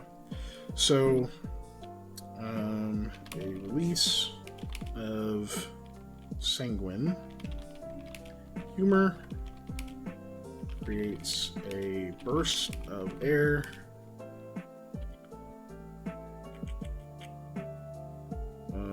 with a radius of 5 yards. Do we need to determine how fast that air is moving? Because I feel like that's a thing. It feels a little nitty gritty, but it also is like kind of feels necessary. I spelled humor wrong. So if we go with our basic gust strategy here of 50 miles per hour, that's enough to move something, but not enough to knock a person fully like back, right? Mm-hmm. It can make you lose your footing. It can off balance you. It can knock you over. It can definitely knock stuff out of people's hands. Yeah. As people who've lived in Oklahoma for pretty much their entire lives, we've all experienced 50-mile-an-hour winds, and it'll take your umbrella right out of your hands. It'll take your hat. It'll take your coat off your back if you want, but it's not going to knock you over generally. Yeah. I used to actually have push you around too much. Little known fact: I used to have a younger brother, but the wind got him. That's where the wind got him. Oh, the wind got him. Oh my gosh. Yeah, small creatures can be knocked prone by the force of the wind. That is true. Medium, unless... Yeah, so medium, basically, in the gust of wind example, just can't move forward against it. It's a little too fast for that, but it doesn't actually send you backward. Yeah. Which...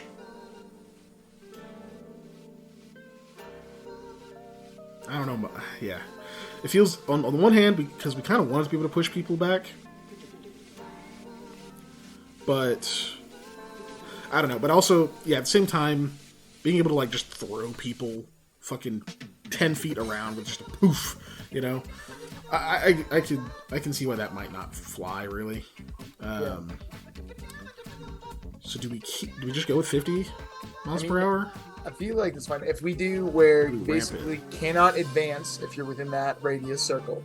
Can't advance. It's going to kick up a lot of dust. Right. Yeah. It's going to make an obscuring dust cloud for like a turn or two or whatever, right? However long we determine at that point. and then it'll basically like give a mischance or something to projectiles, right? It's gonna negatively affect projectile weaponry through that space for the duration of the effect. Yeah. And granted, I imagine these simple ones are effectively instantaneous, right? So it's boom, and it's done. Yeah. Just for this. Which does put us in this kind of, funny enough, in a slightly weaker space than the second level spell. Yeah. Because they generally have a duration that lasts a significant amount of time. Yeah, Gust of Wind lasts a full round, so a full 6 seconds of this stream of wind going, right? So it like affects that whole turn. Yeah, I still think that's fine, because this is also the weakest possible use of this humor, also. This is not just that it's one dose, it's also not using any of your real expertise. I imagine this is the thing that, like, if someone even, like, dabbles a bit, and maybe they've, like, just mastered just that one thing, they could do that. You don't necessarily need to be an invoker, or even have gone to the college, or any of that shit. You could learn this. I'm on the wrong screen. So there we go. So 5 yards, the air moves at 50 mph. Because I imagine this as like, it's not necessarily a smoke bomb. You could turn it into one. You could easily turn it into one. He put some impurities in there. I keep looking at the chat. The last comment in there is, I want them to be like Kool-Aid jammers. Not the blood patches. But well, the humor pouches, so it'd be like fucking snot and bile and shit. But yeah, I can imagine this is the thing where you fucking throw the dose into like a space or whatever and release it. Everybody in the area is like, poof! Like they all have to cover as like a big billowing push of dust. It just buys you a moment, right? Yep. Or if you time it right, you know, it can cause like certain projectiles to veer off course and that kind of thing. Yeah. It's not gonna stop a bullet, obviously, but no. I would think it would deflect things like throwing knives or stuff. It's not gonna deflect a bullet. Much more low velocity projectiles. Yeah. Much lower velocity projectiles. Bullet, you're just gonna get shot. You got shot, and there was a big burst, so it made it look cool. But anyway, so I think that's a good baseline though. For our simple is you get a 5-yard burst. Air moves at 50 miles per hour. Cool. So we can let's try to now translate that power into some of the actual techniques. So shaping would be the condensing, dispersing, purification, or putrefaction of the air, which I think carries pretty damn well. We can just use that 5-yard radius as what that can do. You can take all the air within that amount of space and condense it into like a square yard, essentially. It's one dose. What does condensing the air do? Well, potentially creates condensation, but makes it humid as fuck. But I was gonna say, like, I could you imagine have it all cause a of the fucking oxygen. explosion. Yeah, I was gonna say, if you have all the oxygen pulled together and If you're there's a fire. forcing those molecules next to each other, and you're creating, friction between electrons, that creates a spark. Oxygen is flammable. Boom. Yeah. Yeah, I think that's pretty dope though. But yeah, like it's essentially that's kind of a fun thought. It's like almost the inverse of the basic, but it's not turning it back into a humor. It's just all the air just rushes into this space. Yeah, which is kind of dope.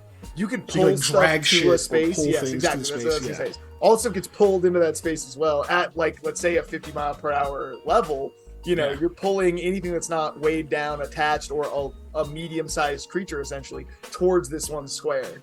Yeah. Fuck yeah. Okay, so we say condense or disperse, right? So, but the disperse. let's just drill these down. Condense. 5 yards condensed into 1.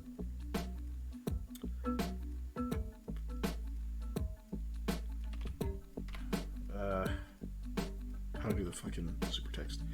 We'll just do. Technically, I keep putting an R, even though that's not actually in there.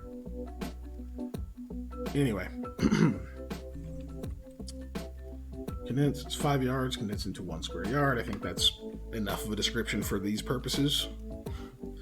Let's see, disperse, though.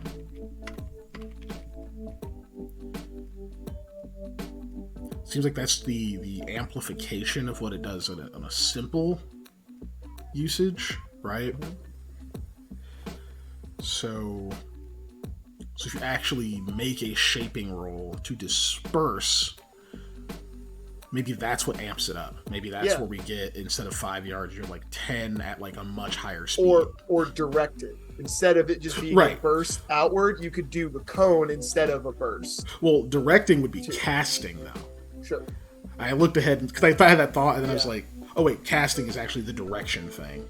Whereas shaping is... So that's where you're gonna... Yeah. Granted, shaping could also be like making it do weird shit that wouldn't be natural, right? Like, so casting would be sending it in that direction, but if you wanted to like do like a weird curve around a wall or something, that's still shaping. Yeah. So with shaping, could we do like a spiral motion as well? So it first does the spin, so then you can like spin people off, make basically a mini tornado almost. Yeah, that makes sense. So I guess disperse. We can lump the disperse part of shaping into the like. It's the more general use for this element, right? It's the things that you would imagine an airbender is doing with air, like just directing it all over the place and doing like making tornadoes and dust devils and that kind of shit. Yeah.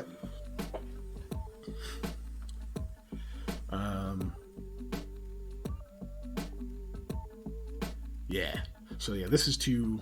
I mean, it does what it says on the tin, kind of thing, right? This is. So we can still go with the same. How much of it can you control? I think we just use the 5 yard radius, right? Yeah. As our.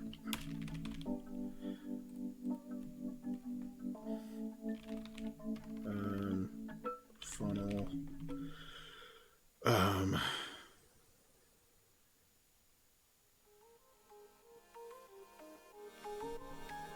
Expand air up to, we'll say from 1 square yard up to 5 yards.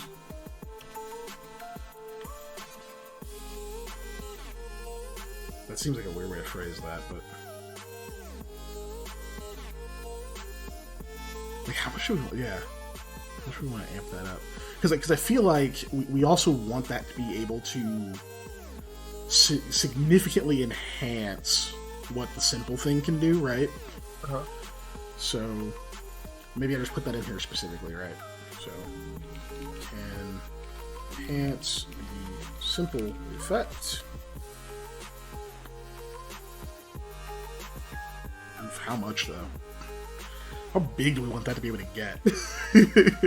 Because that could be kind of dope. Like, maybe we increase it by like, because let's say you have 1 dose, rather than just going, releasing the energy, you actually do a shaping to like rush out the expansion even harder to disperse. That's obviously going to increase the speed, and then with the speed increasing, that's going to increase the radius. Yeah. So, but obviously we have to keep in mind that people can add more doses. So right. This can multiply. So we don't want to necessarily like put in like a factor of 2 or something, because that could get insane quickly. Because they're just 2 doses, 10 yards at 100 miles per hour is crazy. Yeah. So I think for 10 yards one of the, at 100 miles per hour, yeah. I think it would Also be. doesn't fit, Well, I was gonna say, so it would be better. This is a little harder to word and write down, but 10 yards, you're within your 5 yards is 100 miles an hour. Then the next 5 yards is still only 50, right? So the effect is maximized in your original casting space, but is normal in the additional casting space. Yeah, you could do it that way. It's a lot harder to word, but then also for subsequent level ups of that, it just bumps out the same way. At every additional 5 yards, you're basically pushing the effect of the spell out, and you're increasing this, it. like, bubble effect. Yeah, you're increasing it in your area and then pushing the effects out farther with every subsequent dose added. Yeah, that does seem sensible. It does also seem like it could end up being a lot of like on the fly adjustments. Mm-hmm. So We could also do it's like gonna be tough to word that in a like technical writing way that doesn't sound like word soup, but it's also doable. That's not a reason to not do something. I'm just saying that is going to be a thing that is going to we are have going to to that. focus on is the technical writing aspect of that. It's word soup. Maybe we give a flat rate. Maybe we go. We think about additional dose is 5 yards, 10 miles per hour. Yeah. Right. Yeah. Because I can imagine, because like, even just trying to think like believability, like a 50-mile-an-hour wind can go way further than 5 yards. So I imagine having the speed go up that much and let the distance just kind of keep multiplying still works. Yeah. I remember, it was some fantasy book I read about this big military operation had happened, or fantasy fight, and these enemy invading had like made all this smoke cloud push into this valley, and they were using this smoke cloud as cover to push up and like attack troops and stuff like that. And the two like good mages on the side started building wind, but they had to pull it from super far away, because if you just like try to make wind immediately, it has nothing to back it, and it has to like build upon itself to stay a steady wind. Mm-hmm. So in theory, like, yeah, you can do like a 50-mile-an-hour wind, but it will like dissipate very quickly because there's nothing still. Yeah, and that's what we're doing. We're kind of just doing burst effects here. That are just this is just like the. So it makes sense that it wouldn't just keep going. Yeah, like what Panda's saying. Yeah. That, but that could also be something that with a dose, instead of just increasing area, you could also increase duration with a higher. A gentle wind, because you could also let it increase duration. We're going to go like slightly stronger wind, slightly larger area, and get one extra round duration kind of thing. First time chat, the Frank 2. Frank Toe. This is kind of a rabbit hole. If you define the wind speed of Sanguine Release, you'll have to make a table of wind effects by wind speed. You're not wrong. That is also true. Yeah. Yes. You are not wrong. Oof. That is a good point. So I could do 100 miles an hour if I only do it from this point, right? But also, I mean, it is one of those things where we just have to describe what the wind does, and maybe not necessarily categorize it specifically as miles per hour, but just describe the effect for each dose. But using miles per hour right now for our sense of establishing what we want effect growth to be works, and then we just actually create effects instead of using a table people have to look at. We just write out what the effect is. If we do that, we will have some more significant holds. I think we almost just commit to the table, right? You know what I mean? Like, because a table just gives you the guidelines to go, these things can be affected by this. We can even separate it into just like movement restriction, push, knockdown, right? Or maybe even like add like a blown away for like categories of size or whatever, and then like anything like outside of that is fine. Whereas if we go and like define each and every one of them by dosage, we might stifle creativity a bit, because people will think maybe, okay, this is all this can do at these levels. And that does make sense, because one of the problems is when you write out a specific effect in a TTRPG setting is people will only then use that specific effect, even if it's meant to be an example. Yeah. The Frank 2's out here making some real good points. Not necessarily a bad thing, just kind of a snowball thing. Since you made a wind table, why not a water? And while you're here, etc., etc. Yeah, it's a great point. That is a great point. I think I do think we might commit to the win table, just to. We'll just probably to get it end down. up just having to make an elemental effects. We might table have in to any case make an elemental for effect, each of yeah. these things. Because thankfully we do only have so many. But yeah, maybe so we do that, or we could say that each dose. I'm like circling back into what you were saying, where we can say we could give a guideline. It's still gonna end up with a fucking table, but we can give a guideline on what each subsequent dose can add to. Right? No, that's a bigger rabbit hole. Let's do this. Let's just commit to the thing we said first, and go from there. Let's go with was it 5 yards and 10 miles per hour per dose, right? For this specific effect. Oh no, don't apologize.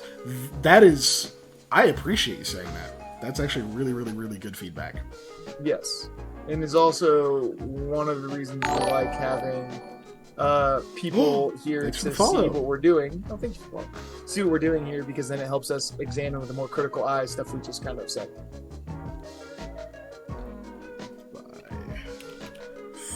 Plus 5 yards and plus 10 pH per dose.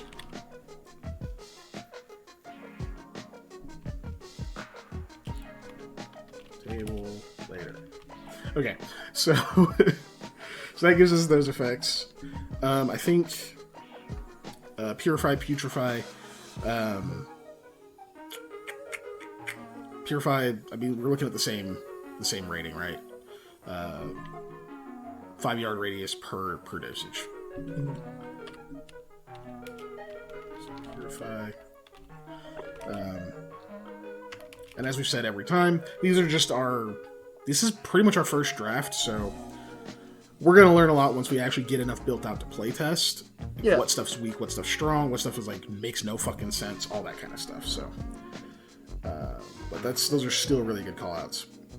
Purify 5 yards per radius per dose. Putrefy. Grant, I don't know what putrefy means in this case, right? Like, I know what the word means. But Well, like, yes, when you... Putrefy! Sounds like a talking fucking about Harry here- Potter song. But Right. It'd be like... putrefy! Because I guess you're something air, so because it's way too powerful if it's like, oh, instead of creating breathable air with this humor, I will create chlorine gas. But yeah, that's. So everything in that I think it would radius, just be that like 5 it yard radius smells dies. real bad, but Yeah, that's like. Oof, that's a harder one to. That's a way harder one to quantify, honestly. you could cause like a sickened condition or something like that, where it's just really smelly and gross, and it's not going to necessarily do Yeah. like a lot of damage. It might do some stamina damage, whatever we're calling that. Not non-lethal, but what is the word we're using? Oh my god! Condition I can't tracker. remember. We do have Thank stamina, you. but we also have Yeah, condition tracker. no, not stamina. Yeah, dude, It we could could- make you like drop a thing on the condition tracker based Yeah. off of the fact that the air is awful. You call right? it yeah. It's like walking around in Cleveland. Call it a condition penalty, so that it's like when you leave it, it goes away, right? Instead of actually fully dropping you on the Yeah, tracker. Yes, that would suck. yeah. The right? penalty. Yeah, you basically take one rung less. You're one rung lower on the condition tracker as long as you're in this radius of effect. Make it more flammable, reduce oxygen content so people pass out over time. Yeah, good ideas. That's kind of what I was thinking, Frank. The Frank 2. I'm going to call you Frank because it's easier. The Frank toe. But this is when being able to hold your breath for a long time is really helpful. Correct, Ellie. So yeah, I think flavor / fluff wise, it is just like lowering the oxygen density, introducing like other impurities and that kind of thing into whatever air is in that radius. Yeah. So that like you take that condition penalty if you're in it, and the purify thing, I guess, actually would just be to like you like reducing that penalty, right? So let's say if you're walking into, like, for the purify effect, let's say you're going into this like smoggy, fucked up area or whatever, and you're like, okay, when you come in here, you're going to take a 3 condition penalty. It's really bad. This area is toxic. That's Purify how gets to many reduce doses that you by have like to 1 use or to 2 or reduce 3. that. Yeah, based off Right, of your yeah. doses. Yep, that makes sense. And so we even live, like, just to add to the benefits. So the purify thing is like not only, so it's like 1 level of penalty per dose, but it also extends the range of it. Mm-hmm. It's not, you have to pick so you're between making a 1 or bigger 2. cloud of difficult More to pure breathe air. air. Yeah. Or pure air, yeah. Versus the putrefy bit doing the opposite. So there imparts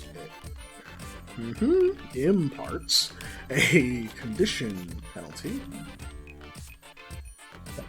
Why do this? I have to go run and pee again. I'm sorry. I've been a lot of 2 water. minus. There's 7 levels on the tracker. What did I put that? Condition Aegis and 1, 2, 3, 4, 5, 6.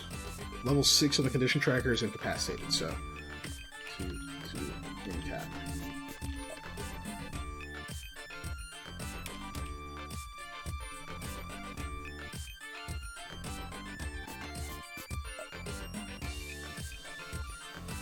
Dave gets back, I need to introduce the idea of like being, you probably have to limit how many doses you can use at once based on your skill level. Does that increase? Does the doses increase if you have a funnel? No. Oh. Boo. I don't know. I know you can like throw them and do stuff with them and do shit like that, but like I just always imagine now you're consuming them is the idea that I have stuck in my. I'm drinking the snot. Ew. Cool. That's those. That's all the settings we had for that. Hey, Dave's back. He ate a cracker. I saw that. Harley's upset with you. He senses the peanut butter. But no, one of the things I was mentioning is that we should probably figure out a limitation on how many doses of humors you can use at once based on your skill level. Because obviously we're gonna have rolls involved in these, right? And if like if it just like takes too many things to do that, then you're not gonna succeed. But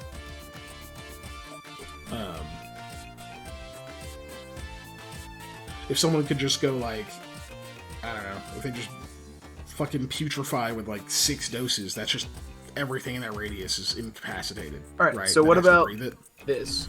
For each dose beyond your skill level, like the number skill level, you're adding a difficulty to the roll. You're adding extra dice that you have to make successes for this to work. So at a certain point, or difficulty would be increasing the target number in this case. Sure, increasing the target number. So in this case, if let's say you have a 3 as your skill base, right, and you're trying to use 4 doses, and you're increasing the target number by 1 for a success, because that makes it really hard to go above, but not impossible. It's impossible at a certain point, because there's, when you're like, I'm going to use 7, you're like, you can't do that.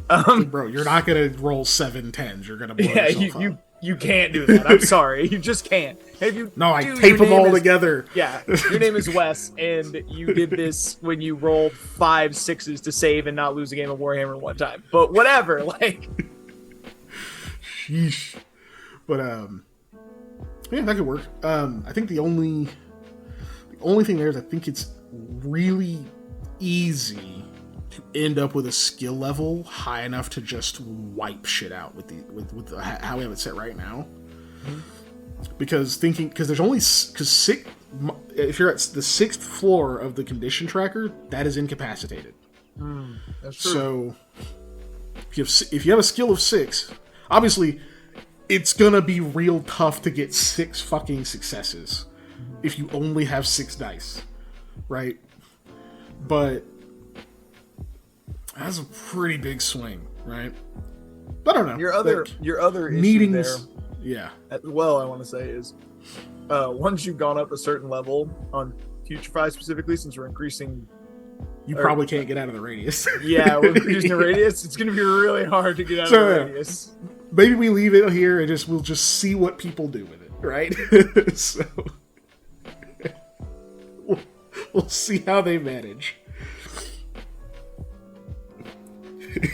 All right, guys, I've got all these vials taped together. We're gonna poison the area. I just gotta throw it really far. How far? Further than that. Further than that. Run. Yeah.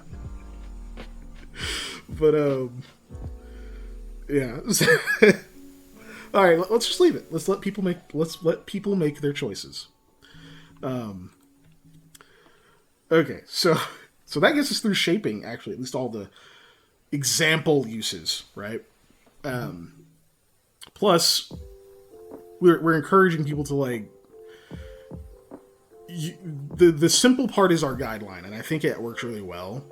If they want, because what we want to do is open this up to like a person going, okay, I want to do this, and the narrator saying, okay, so that's going to be, you need these humors, you need these roles to do that, right? Mm-hmm. You're going to need shaping and casting and whatever else, right? To like get that thing done. Which also, because we did decide we want these to be pretty powerful, so yeah, I don't know. I'm more and more agreeing with that power level of roughly a second level D&D 3.5 / Pathfinder spell. Yeah. Cool. Anyway, we're on to Biomancy. Right. I think this is where we can actually fuck people up really bad when we're looking at what you can do with the previous abilities. So if you want to... This, I imagine, because this is like altering the blood, right? Mm-hmm. Toxicity levels, rate of flow, air intake. This is where instead of just having...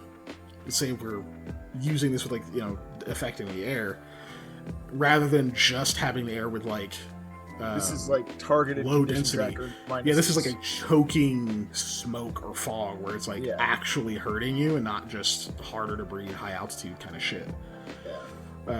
Or it's legitimately poisonous, and so you're not taking just a penalty; it's actually dropping you down on condition tracker. The longer you stay in it.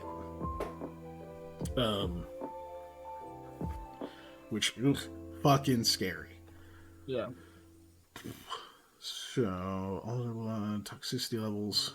So we could do so this down. one drop on the condition tracker per, I don't know, that lasts however many rounds. Say 3 right now. I'm just gonna say 3. I'm just throwing numbers out there for example, and that changes. And then each additional piece of humor you add on there, you can either extend the duration by, let's say, 2 rounds, or you can drop it 1 more level on the tracker. So it's either like a 3 penalty for 3 rounds, or it's a 1 penalty for 9 rounds. So that way you still have options on what you want to do. Tracker or condition effect per dose. I'm putting it that way because it's I suppose you could also mix and match. You could also mix and match at that point too. So let's say you're using 3 doses, you do 2 drops for 6 rounds instead of 1 drop for 9, which would also be really tough, but right. Okay. Alter the blood, toxicity level, rate of flow, air intake, 3 rounds of effect, and 1 condition effect per dose. Mm-hmm. That's wrong though. That's not what you said. That's baseline. Yeah, that's the baseline. And then the additional is you can choose either an additional condition effect or an additional. Additional. 2 rounds, you said? I did say 3. I just threw a number out there. It could be 2. The addition. Oh yeah, I just said 3 because I was just taking I was just doubling the effect. Ah, I see. Okay. 3 rounds. Or say plus 3 rounds. Plus 1 condition. Yeah.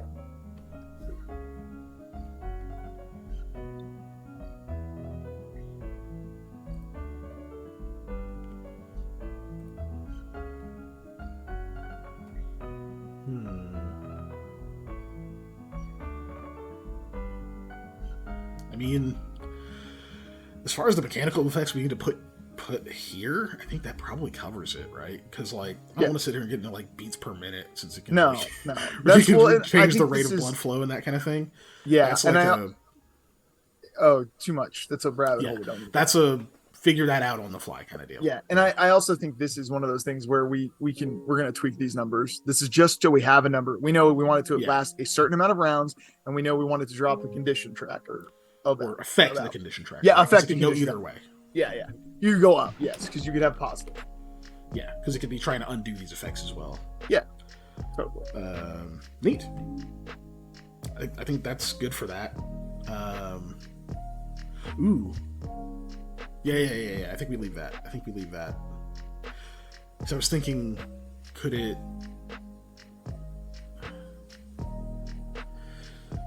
this be used to essentially respirate someone, right? But not just like, oh, they're on the ground and they're not breathing, make them breathe. That could be, you could fold that into the condition tracker thing. I'm thinking more like water breathing and shit. Like if you're underwater, it could be like, oh, I can use this to like, so that I breathe. Even though I think that would be a really cool alternative effect as well. Let's throw that in like some parentheses or something so we can. Yeah.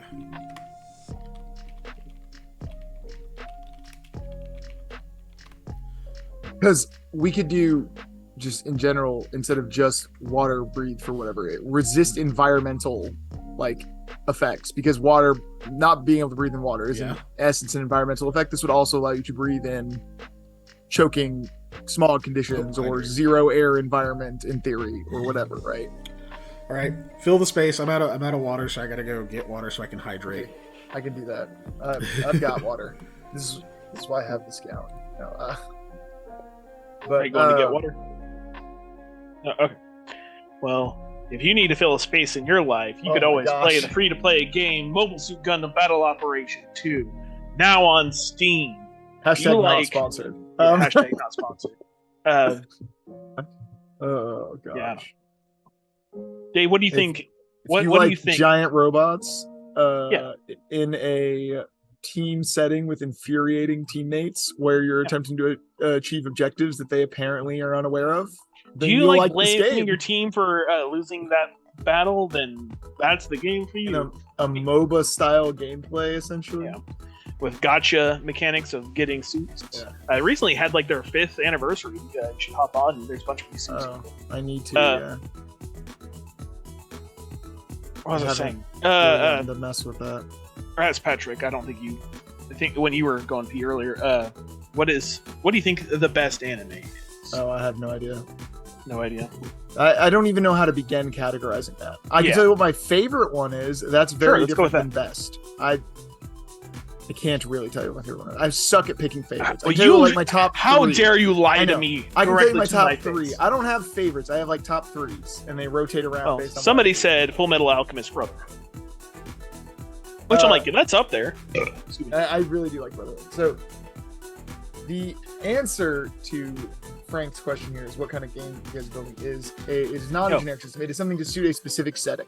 So we have a setting. It's called Shard right now, essentially. Patrick is doing all of the lore stuff for it, pretty much, and we're basically doing top-down mechanics, basing all of our mechanics off of lore and how we feel like it should work, trying to build a mechanical system to suit this world. The theory or modus thing we're trying to I'm blanking on my words. My brain is not working. Sorry. The theory of this is that we want this to be a pick up and play RPG that passes a functional Christmas morning test where you could learn and play this game in 2 hours, basically, and understand it enough to have a reasonable, like, if you got a starter kit and you open it up on Christmas, within a few hours you could play this game and feel like you got a reasonable first session and everything was fine. So we wanted simplified mechanics in a way, but still in-depth gameplay that can introduce TTRPGs to people who are not necessarily super familiar with them. We're using everything's based off of D10 dice rolling for the most part, and it's it's D10 dice rolling, and we're doing why can't I think of words, Patrick? Success fail thingy. Successes, counting successes. I put thingy that I have in our welcome deal. Hey, there it goes. We don't have the chat deal in this, so that, I'm like I said. I should get it. It is. I say it's late. It's not late, but my brain thinks it's late. way later than it is. It is definitely way. Yeah, it's good. Yeah, same kind of style as World of Darkness games. Yeah. I'm trying to think. Like, it's a lot of inspiration from that. I'll be honest, because it's even got sort of some horror themes and things to it. But trying to be quite a bit less complex, if possible, in many areas. But we'll see how it turns out. Yeah. And one of the things we really wanted to try and simplify, which one of the hardest things, is building encounters. And so one of the things we're going to get into is how we're going to generate enemies in this game. We're essentially going to give a enemy generation guide instead of a big gigantic list of enemies that you can pick from. So that way, hopefully, it makes one of the toughest things about being a game master of any kind, which is creating balanced encounters for your party. Yeah. Because, oh my God, it's not easy. That's going to take some doing. That's probably... I mean, the humors and stuff that we're working on now, like how essentially our magic system works, that and then building monsters are going to be the two probably hardest and most involved things of this. Yeah. Because those are the things that are not stuff we've actually played with in the systems before. They're our newest things. Yeah. But remember not to fall in the same trap White Wolf and Onyx Path have. They fall... I don't know Onyx Path as well. I know White Wolf has fallen into a few traps, such as, hey, let's simplify our game, and they made the most complicated version of it that anyone's ever seen. Yeah. NPC stat blocks or your handshake, your best chance to make a first good impression. I mean, yeah, absolutely. We plan to have some examples of things. We're not just going to be like, hey, here's this modular engine, build all your own shit, you noob. We want the modular engine there, and then we'll build examples out of it to be used. So we'll have our NPC stat blocks and things like that so people can have them, but they aren't necessarily beholden to them. They'll have many, many options to tweak and edit them or make their own things after they run them a few times and see how the system works. That's the plan. Yep. So. We'll see. And obviously one of the main goals of this is to establish the basic rules we're going to go off of, and then to build like a example encounter kind of thing, like almost like a starter set style experience, and then have people run through that and tell us how easy or hard it is. Playtesting, we're going to build, I'm actually working on a little bit right now, the playtest like questionnaire kind of style thing. I'm adding stuff to that, trying to figure out what we want from a playtest questionnaire, like what we need to learn. And part of that is things we're doing now. Every time we come up with that, we'll address that in playtesting. That's something that's like, put this on questionnaire. Because we're going to have or I guess more than a questionnaire, it's going to be a survey, the playtest survey that we hand to every playtester. That is important. Yeah, that's the baseline. I'm doing a lot of the world building and stuff. I need to do a lot more of the lore streams I've been doing, where I'm kind of building out different parts of the world. I've already made quite a bit, but these we do monthly between our other Pathfinder 1e sessions, and these mostly focus on mechanics. Yep. The best thing on the D&D 5e sheet on Roll20 is the NPC toggle. It's really useful. I haven't done much with the NPC with the 5e Roll20 sheet. I've done a lot with Pathfinder ones, because the game that we play on 5e we're using D&D Beyond mostly. But I've seen some good stuff on it when I've messed around a little bit. Yeah. Where were we? And we just kind of finished Biomancy, so yeah, we're on Infusion. Yeah, we're on Infusion. Cool. So, like a Fate RPG stat block that isn't awful. Good luck, man. I didn't even finish reading the book on Fate. But I have too much to do anyway. So in Fusion, we have saturation of energy into an object as the theorem of that. So for this, it'd be charging or discharging conductive materials. So we're electrifying an object. You are electrifying an object. Basically. That is...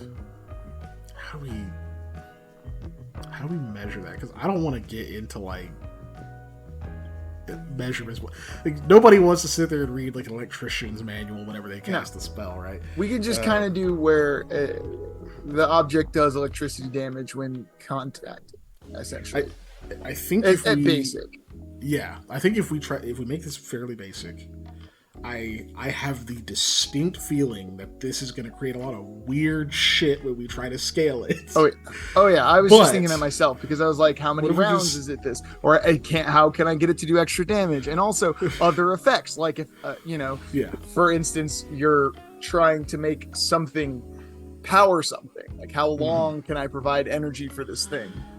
Well, to get into that, what if we, for now, we will have to eventually give it some loose definition, but what if we measure electricity in just damage dice? That's fine. Like 1d6 of electricity is like, we'll figure out like that's enough to power XYZ whatever, right? Yeah. Like, and we just measure it in d6s. Fine. And eventually assign an actual number, whatever, to that. That's and it's going to be something that we're just going to have to tweak and play with. And right now we just have to assign a value to, and then we can change the value later. But I think keeping it simple in the concept of the thing is gonna do damage, or damage can provide X power, right? Because then that way it's all the same measurement, and we don't have to be like, well, it can do this much for this and this much for this, and then, no, just I don't want to have to make a chart for literally everything. This is not 5th edition freaking Warhammer 40k where there's a literal chart for everything. Yeah, I don't think we necessarily need a chart. It's just we say right now 1d6 electricity. You can add it or subtract it from a thing, so that way we have like people run into like down power lines or some weird shit like that or whatever, right? We really only need to know how much damage it's going to do to a person if they touch it, so you know, oh, this is how much I need to use to actually stave off this charge, right? Mm-hmm. Right. So let's say even or to like make a thing stop working for X amount of time. Like if say a door has like an electric lock, and you're like, oh, okay, I need to like try and drain the power to this electric lock so this door will open. Or whatever. You're like, how many rounds? Like how much damage do I have to do this, and how many rounds can I keep this thing open? Essentially. Source. Okay, so for objects with a persistent source of power, this can. I don't want to say discharge. I keep saying that. There's another word. For object with persistent source of power, this can. Oh my god, what is the word I'm looking for? Like. Stall? That's not really the word I was looking for. My brain is not firing on all cylinders today, I'll tell you that. I'll tell you that for free. Can stop the flow of power for how many rounds per dose? We'll go 3 like we did with the air. Sure. Because a round is 10 seconds in our system, so that's 30 seconds. Yeah. That's fine. Per dose. There we go. So it is effectively 1d6 of electricity from an object for 30 seconds if it has a constant flow. So that also, though, means that it's just not like, I don't know, if there's like a fucking thing, I don't know an example right now, that would deal like 8d6. It would fucking just fry you if you touched it. You can't just like spend one dose and be like, cool, got it, right? Yeah, exactly. Because it's only going to remove 1d6 of that for 30 seconds. You need to like actually do a lot more, which also means that it's harder. That kind of does an interesting thing where it means that it's a little bit harder to just solve a problem with magic. Like, yes, you're better off like trying to find ways to mitigate that down as much as possible, so you're not having to spend as much of your magic resources to like get it the rest of the way. If you can get that 8 down to 2, your invoker's going to have a much easier time and be way happier with you than like, you're telling me I need to try to get 8 successes on 7 dice? Are you out of your fucking mind? Like, how much drive I have to spend? A lot. Anyway, The answer is a lot. Yeah. So anyway, so it's like, yeah, if you drill down to 2, they're like, yeah, I can do that. I can probably do that. That's the other thing I think I keep forgetting, really, is that, like, these all still require a roll. Everything, I'd say, probably but the simple, right? You can get the simple effect without rolling for it, really. But all the rest of these require skill checks to, like, do effectively. So it's not like you can get them for free. So that also really limits the, like, ability to just do big, crazy things. Yes, very much so. Because I think the other limitation on the simple effect is,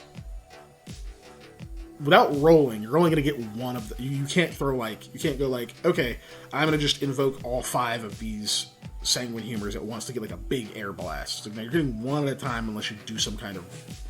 do some kind of roll, right? Yeah. So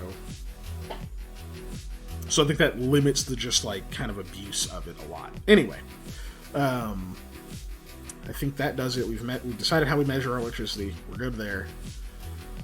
Manifestation, calling of energies and forces from elsewhere.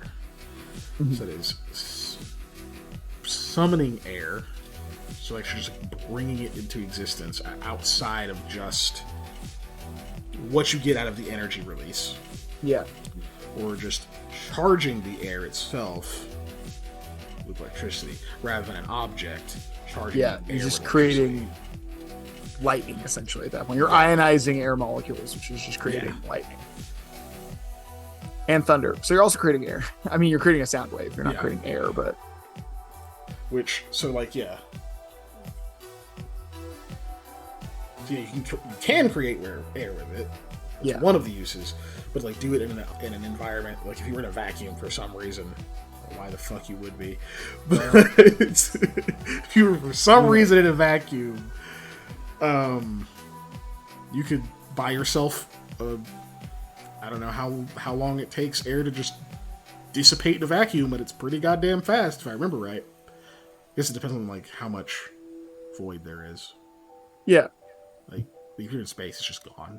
It's, oh. Yeah, there's nothing to hold the molecules together, so they're just kind of gonna drift apart. But otherwise, you could make lightning in space. That'd be kind of dope. That would be cool. For the 2 seconds you live to do it, like, that'd be pretty dope. So, do we want to do... I feel like this is the same deal. We just... How much do you generate? That's what I was How many saying. D6, right? How many D6 in damage, essentially, are you generating?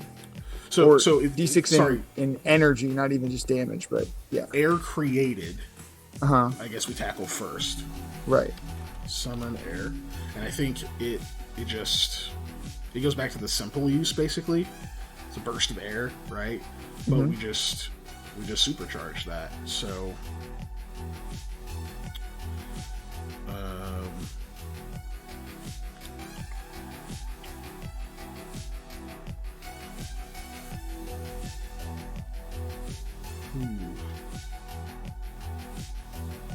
because this is just, it's not actually just like a burst. Like, if you're just using it to create essentially breathable air in a space, it's not like an explosion like it is if you use the simple thing. I'm just trying to think, like, because the simple use does already create air. Technically. But it's just a burst of air. In this case, do we want to say it's like a bubble that has a lasting effect? Yeah, it's like a billowing, like it's... Right. Yeah. So we want it to probably make... Yeah. This is more of a duration thing. So instead of a burst, we go, like you're saying, so a 5-yard radius as our baseline. Yeah. It's filled with air for... And I think our other baseline was 3 rounds. Yeah. So 30 seconds. Yep, 30 seconds. Now, granted, I think what's kind of cool about that is this implies that what you bring in would actually be somehow sustained for that amount of time rather than dispersing. Right. You're holding that air together, essentially. Yeah. which feels like it's kind of intruding on what shaping should do. Mm-hmm. So, okay, so here's a... I think the other piece of that is rather than that it's like holding it there, it is continuously releasing air for 30 seconds. Okay, so it's But creating it's not air. a huge burst. It's just like, Right. it's like pushing out of this point. Yeah. Right? You can turn it into a huge burst if you do like a casting roll or something, right? But Right. Ugh. Sorry.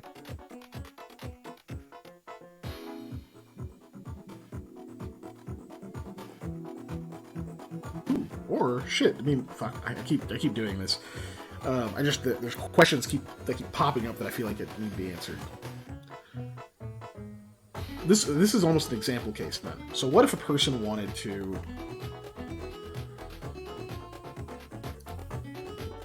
Because it already goes boom, right? What if they wanted it to just... I know, right? What if they just wanted it to do the burst for that in that radius for 30 seconds, right? Yeah. Is that just one use of the humor? Because it's just an expansion of what happens when you do the basic. Right. Or do we say they have to add a second one? Because adding... I'm trying to... It's like that effect could be really powerful if it goes for 3 rounds. But on the one hand, it's the difference between a thing that doesn't require a roll to a thing that requires a skill check. Mm-hmm.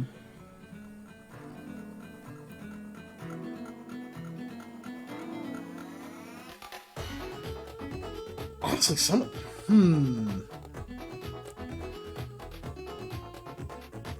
we might have to revisit some of these duration ones because we're not taking into account that we can tie that to the number of successes on their check. Right.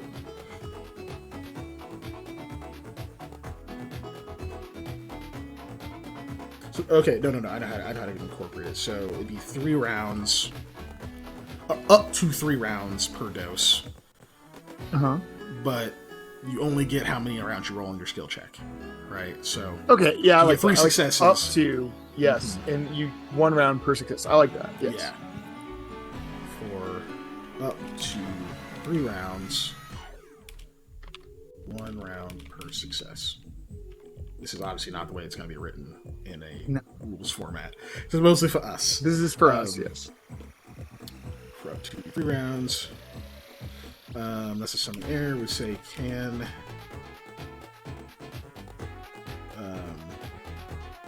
either be forceful as the simple effect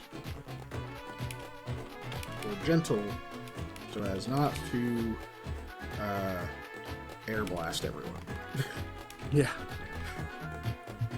Because that would kind of suck. Like your whole party's just like, oh, I can't breathe. Like, oh, here I got it. Oh, yeah. Everyone's like pushed against the walls for the next 30 seconds. Like my hat. Right.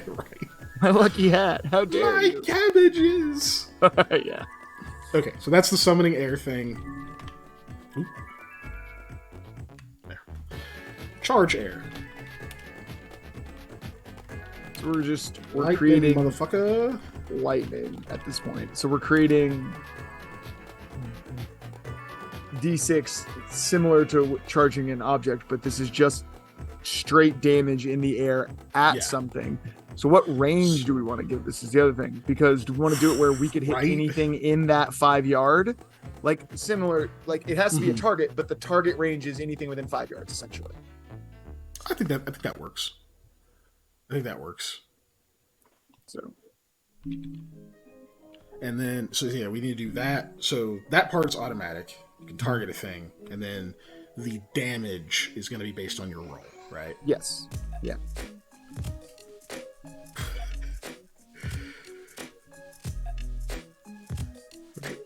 Lightning. Alright, so let's say, within 5... Not feet, I can't put that symbol. Yards. Radius.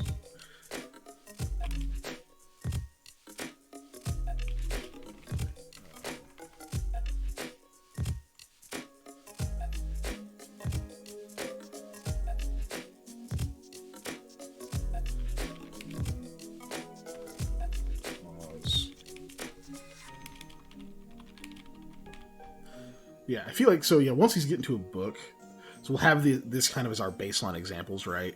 Yeah. But there will be, I think there will be probably a section where there's like a caveat of like, look, the actual effect of this is that you are changing the charge in the air. You can do other things with that, but this is your guideline for how much power you have to control that.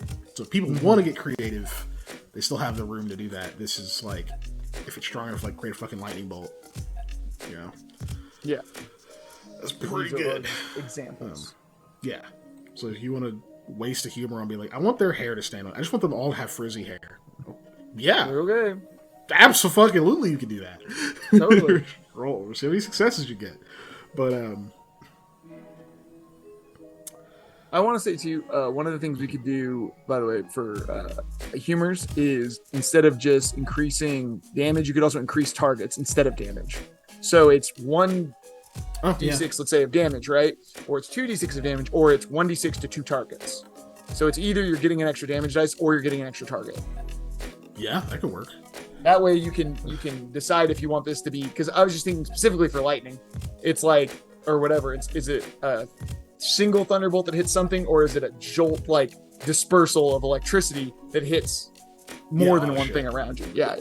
So that way we can increase our target level. Plus that gives us the ability to not solely be stuck with single target or AoE. We can kind of spread out how you want to do it, but you're going to pay in that you're reducing total damage generally for multiple targets. Yeah. Okay. I'm definitely good with that. I know we don't have the swarm mechanic. I constantly think about how the fact that like a level 5 party of mine in Pathfinder got wiped by fucking cockroaches. Dude, swarms are so deadly at early levels, man. Yeah. They're so deadly. We you don't know they're coming. AoE abilities. We had no AoE abilities. It was just like, it's like 5 swarms of cockroaches. We're like, oh, we're just gonna die. There's 3 level 5 characters. We can't kill like 5 swarms of cockroaches. Just can't fucking hurt them. Just can't fucking hurt them. It was so silly. But okay. Yeah, can cause a lightning strike to one target for, what is it? We can say up to, should we say up to 3d6? That's a lot.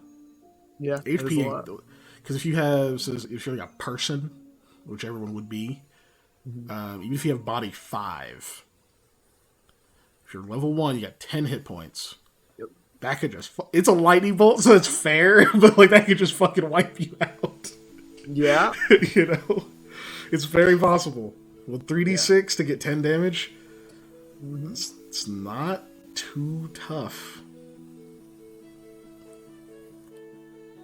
That's not too tough. Yeah. Granted, that means that, like, obviously you have to be in the radius, they have to make their checks, they have to get all 3 dice, but this is 1 dose. Yes. I think we just, so for right now, let's go with 2d6 yeah. for 1 dose, and then we'll see how we want to scale. Yeah, max of 2 I think is good. Like, because it shouldn't necessarily be like, it's not like a full-fledged, like, big-ass bolt of lightning you're getting hit with. That's higher levels. Yeah, it's a jolt of electricity. I think just 2 for now, because your minimum is still 2, take you your down. Maximum is still 12 and can easily take somebody out, right? Your average is 7, which is going to knock down most people, most regular people.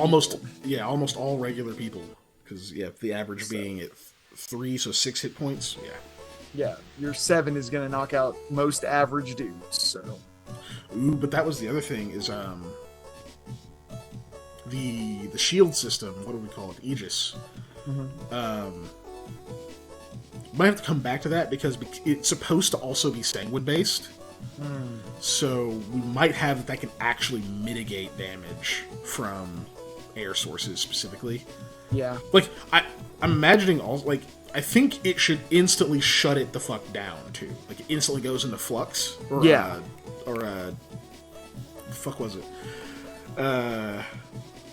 Disruption. It immediately goes into disruption, but it can mitigate some damage. Yeah. Because, but we can get back to that when we get back to the Aegis. For, we're saying, up to... I think we'll probably also just define that, like, if we say up to, it means it's perfect success. Right. C6 electricity.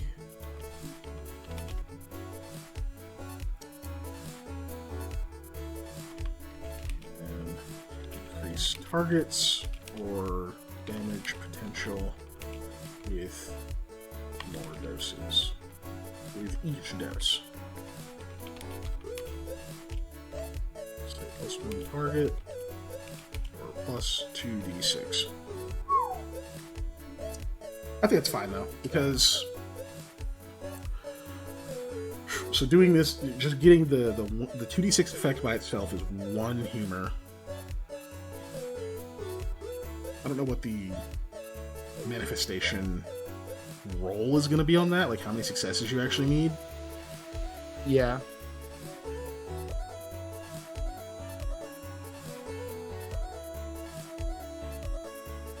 Ooh, that's I don't know.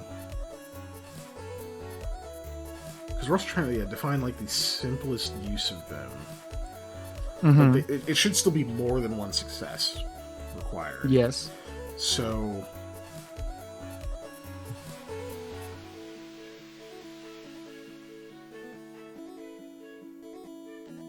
shit, that's super weird.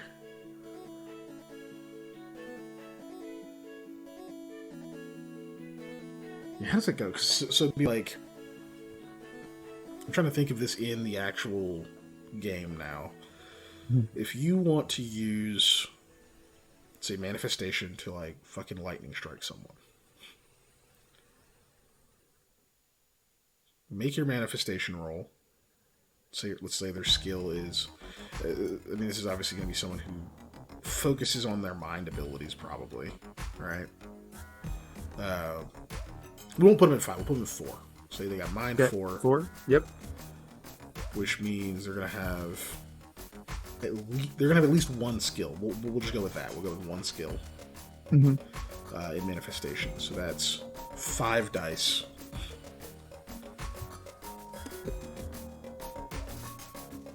I really want them to just need 2 successes to max that out, because that's not hard. No, but that's also it very means likely that even if they get 3 or 4 successes, somehow they're only still getting 2. Yeah.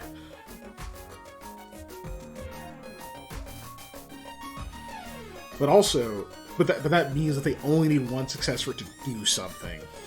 Yep. They are expending a resource, so I think that's also still fair.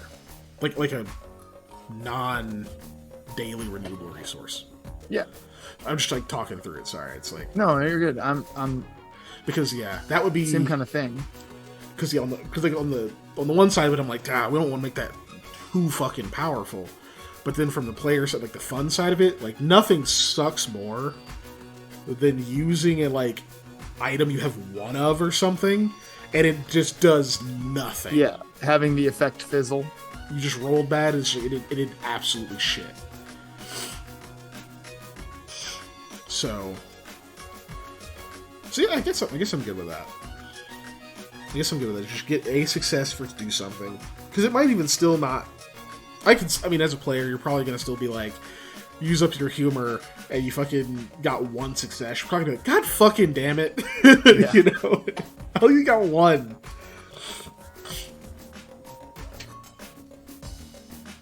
I know that would still suck, yes, to just have 1 success and have your humor go. So, or even worse, you get 2 and you roll shit on your damage. You do like 2 damage, right? yeah, Like, yeah. so okay, I think that's fine as long as you don't botch it. You good. And then we'll just see if that works out. I have a feeling a lot of these are going to get 2d6, but that's fine. Yeah, I think so too. And again, part of the problem I want to say is just that we just don't know how the numbers are going to look. Yeah, we could sit here and math it out and do all that, but I don't like math that much. So targets or damage potential, that's good. I think we're good there. See if we can at least get through all the way through Sanguine today. We're getting there. We got 2 more. We are, yeah. So, Psychomancy is next. Manipulation of mental energies. Sanguine can create a relaxed sense, fleeting bond, or emotional malleability. So we're looking at things like calm emotions, we're looking at things like charm, we're looking at things like even suggestion. Yeah. Right? Not quite to the level of suggestion where you just like telepathically put something in someone's mind, but it's an emotional manipulation, right? Mm-hmm. To where they become more susceptible to actual suggestions, right? Yes. So, different than charm too. Charm would be just like getting them on your side, whereas this would be like you fucking do a thing. You're like, hey, bud, why don't you put down that knife and go have a drink with your girlfriend? But yeah, that's a great idea. They fucking more like off to do that. Yeah, more like Jedi mind trick style. Yeah. He gets over there and chick's like, I don't fucking know you, bro. Get out of here. It's just like, oh, you're right. I'm sorry. I don't know what I was thinking. Whoa, shit! Yeah. Where'd that fucking guy go? What guy, dude? Nobody just saw a guy. What are you talking about? Yeah, there's not a guy here. I don't know what you mean. We're all squirrels. Yes, the squirrels. I'm actually several raccoons in a human suit. But one of the raccoons is actually several squirrels in a raccoon suit. That's a great fucking suggestion, by the way. Yeah. It's like, cast the things like, hey, you know that guy over there's 3 raccoons. It's like, no way. Let him get away with that? He's making fools of us. Hell no. Nobody's gonna be 3 raccoons in a trench coat and I don't get to cuddle them. I fucking love raccoons. And trench coats. Yeah. Why is he walking over here? Why are you looking at me like that? Why are you biting your lip? What are you doing? Help! Oh my god. I need an adult. Anyway, Several adults. However, I need 2 adults in a giant costume. Right? 2 adults in pest control outfits, please. No can do, bud. They outnumber us. But yeah. Sorry. This I don't know how to fucking. I've been quiet for too long. I had to get it out. Like this part is the harder one. Like how to even quantify that? Because the thing with like enchantment spells and illusions and yada yada yada is that they get to just spell out what they do. Mm-hmm. In this case, how are we going to tie quantifiable effects to doses of humors, right? Like that can affect the mind. And we knew this one was going to be the hard one, right? So yes,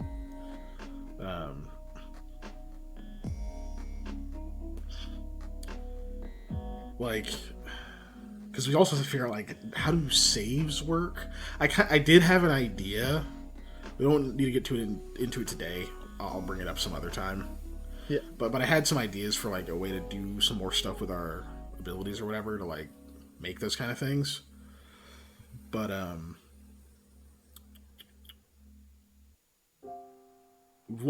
so one thing is obviously we can go with like how many rounds it works for.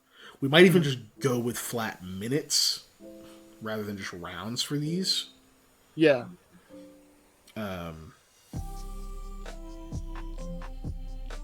Probably, I don't know, maybe separate combat, like in combat, out of combat, right? But so like duration of effect works. Yep. The hard part is if you want to try and tweak intensity of effect, right? That's the tough thing. Intensity is like that. That's rough because I don't want to end up having to do this thing where you have to make like a chart of like disposition or whatever. Yeah, because like it well. works, right? Like it kind of works in D&D and Pathfinder where you've got like your indifferent, friendly, helpful versus like dislike or whatever, and then hostile. Like you have your tiers, but I kind of rather not get into that here. Same. That would make a quantifiable way of like affecting shit, but like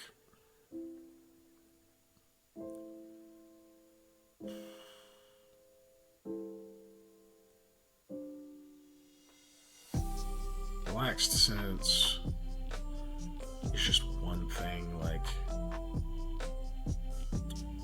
Okay. Fuck. Well, okay, so it does, we do have the advantage of this being a specific set of emotions, right? Yes. It doesn't like, you can't piss someone off with this. No. You can, but the direct effect of your magic isn't what Yeah. does it. You would piss them off by like trying to do a thing to them and they're mad because you tried it. Yes. But like you can't like make them depressed. You can make them calm. You can make them like you, or you can make them malleable. There's like a better term for that, but yeah. So I think this is another one where we take all of these and we give examples, right? Let's say relaxed.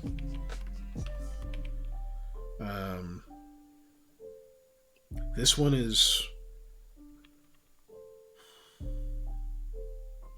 feel like this is more like a counter to something, right? We could also, well, sorry, I was thinking we were talking about duration and then intensity. The other thing is, again, amount of targets that we can also tweak with the amount of humor we use. We can increase amount of potential targets.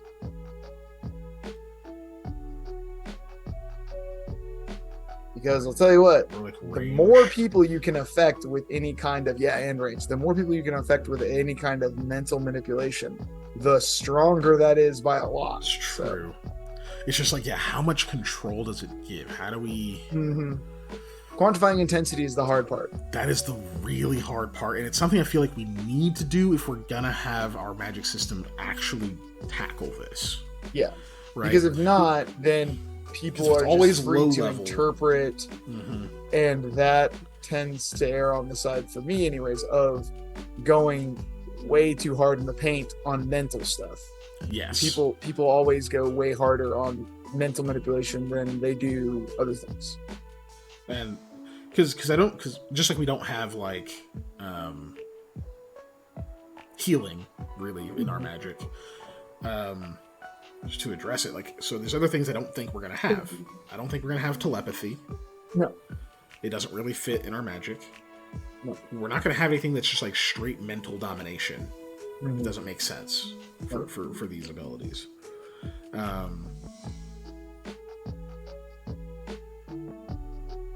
Obviously no telekinesis because the magic is not based on just mental powers. It's like other stuff. Yep. You can't just lift stuff with your brain. Right. At least not through these. Monsters may have some weird shit going on, right? Yeah. They may have other things that they're just based on. But we're just worrying about PCs at the moment. Exactly.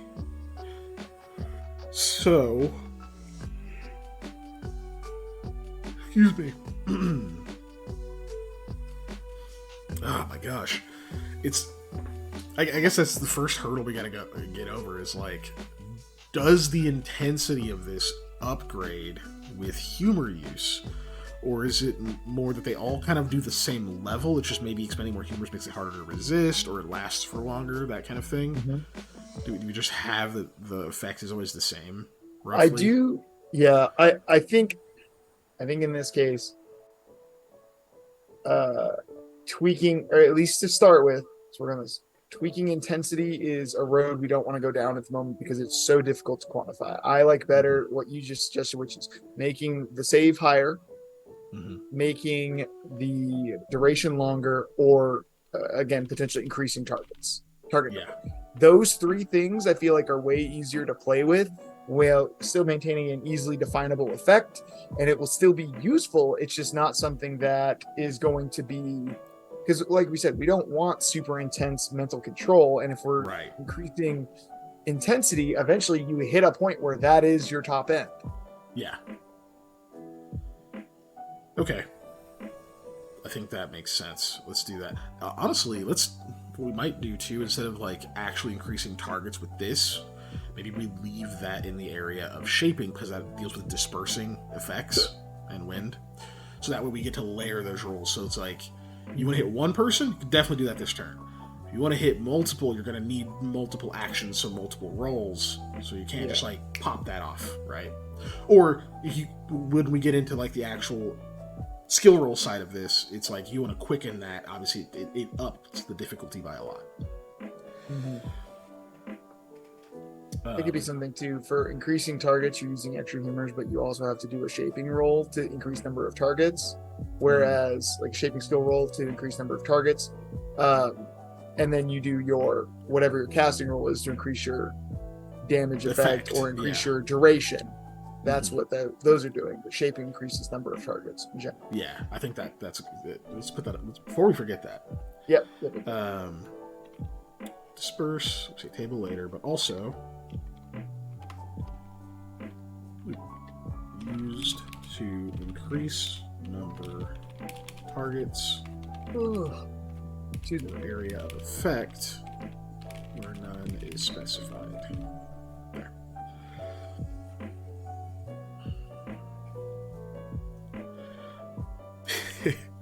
Once we're like all the way done with this, we'll have to, between us, we'll probably have Panda chime in, we'll have chat chime in of like people at like wanting, like they'll have to chime in like, okay, what thing do you want to do? We'll have to figure out which roles and things that's going to be. What roles? Yeah, I think that'd be a good thing. Giving people, having us throw example scenarios so that we can then decide how like effectively the roles are, and that'll also help us to write a guideline of, as the narrator, what you're supposed to like look for when attempting to create a difficulty of something.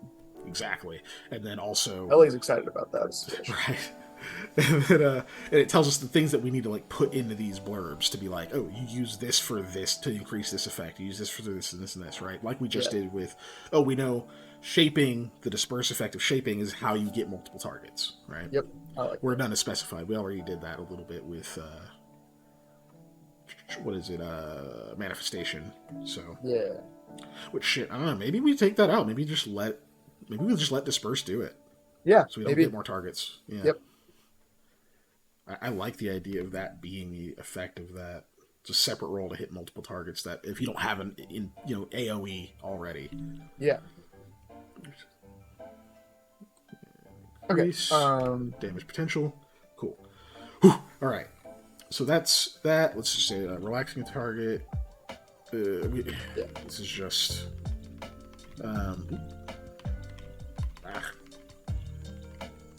More dice increases duration, base of up to 3 minutes. We go with 3 baseline.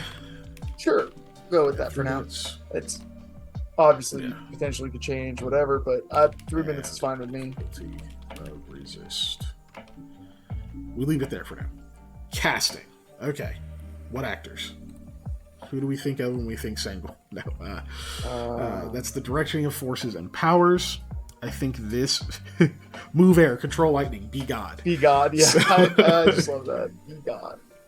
Well, in that case, we're getting Morgan Freeman. I'm casting Morgan. Right. Morgan Freeman. Morgan Freeman. Right. Morgan Freeman. Morgan Freeman. I think this is just like...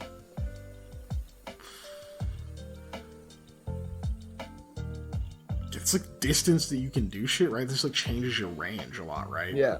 So just like how our manifesting stuff was changing number of targets, casting is going to be able to change our range and area of effect. So let's say if we were doing a bolt that was a straight line that is however many yards, with a casting roll, you could change that to increase the yard length, or you could increase the width instead of the length, right? So you're basically able to increase your area of effect by X amount of squares. Yeah. Is really what you're doing. Effect. And we'll say change area effect / target distance. Yeah.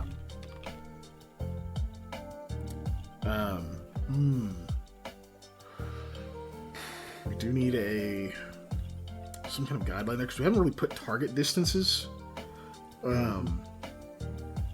Fuck. Air moves at 50 miles per hour, only within 5 yards. It's a really small area. I'm trying to think like we don't really have a good baseline for that.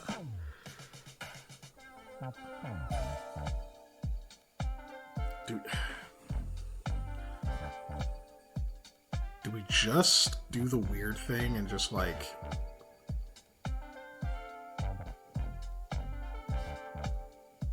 I don't like that. I was gonna say double the distance by the number of humor spent.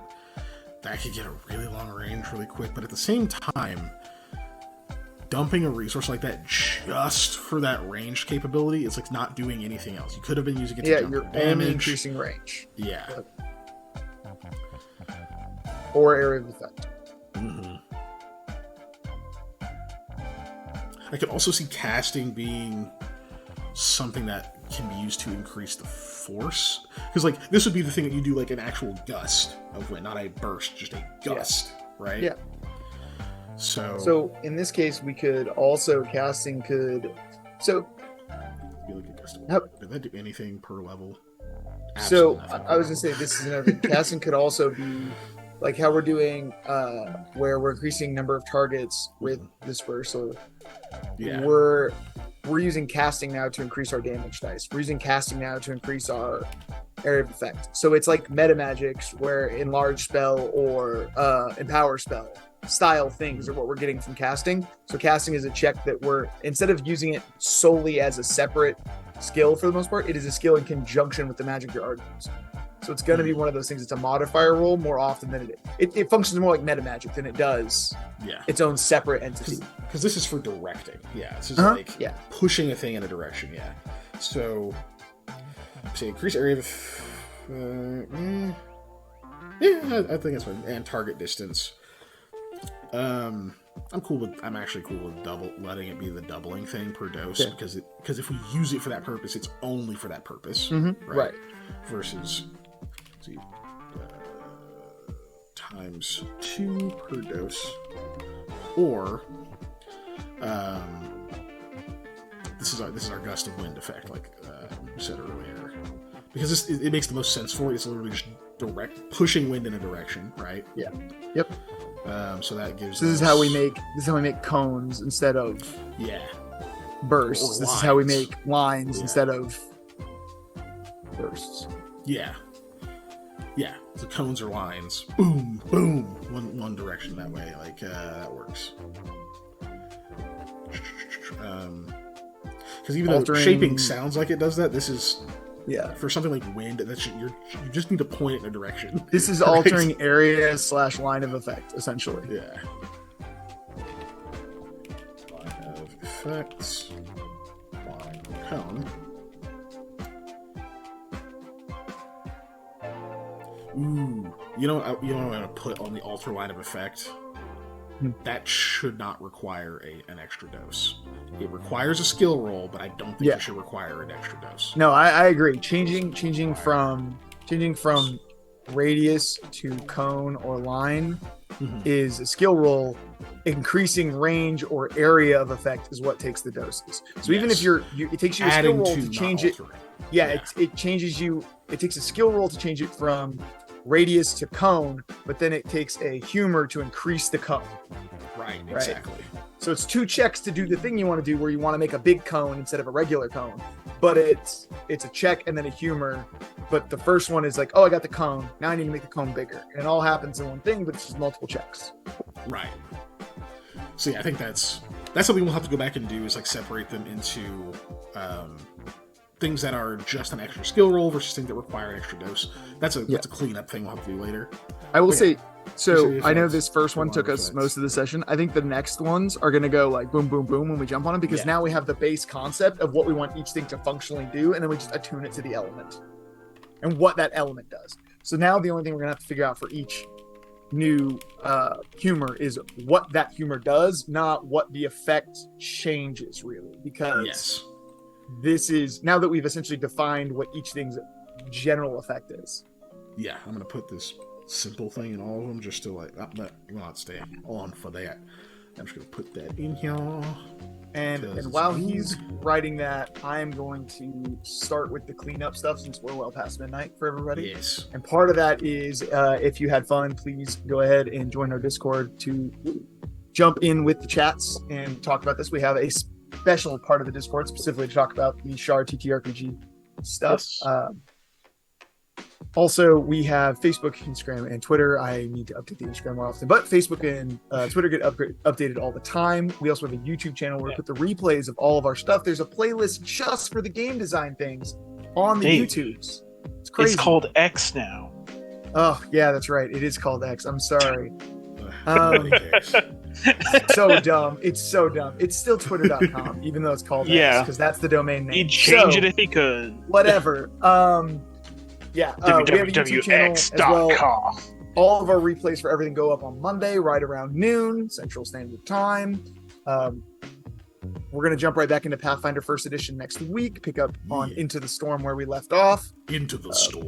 Which will be, Into the Storm. Which will be a lot of fun, as I am potentially about to drown myself in a shallow amount of water. We'll see what's going to happen. I'm No, your shadow's gone. Shadowless Eli. Die. Anyways, so yeah, that's gonna be fun. It's gonna be blessed. We also have a Patreon if you want to contribute with fun monthly hangouts and Panda's podcast. Don't sleep to this. Yeah, don't sleep to this. I think we're just gonna call it that. That sounds like. Dude, I like it. That I was still my think it's the favorite best name. It's it was organic. Don't sleep to this is the best. Yeah. So, anyways, yeah, check out Panda's podcast. Don't sleep to this, where he tells you terrible reviews of terrible fanfics, but also just gives you interesting insights into random things, random nonsense. Yeah, it's kind of like, what do I feel like talking about for 2 hours? It's fun. He has some good just tabletop stories, also some good just random like game insights and stuff. It's very entertaining. I've listened to it and I enjoyed it.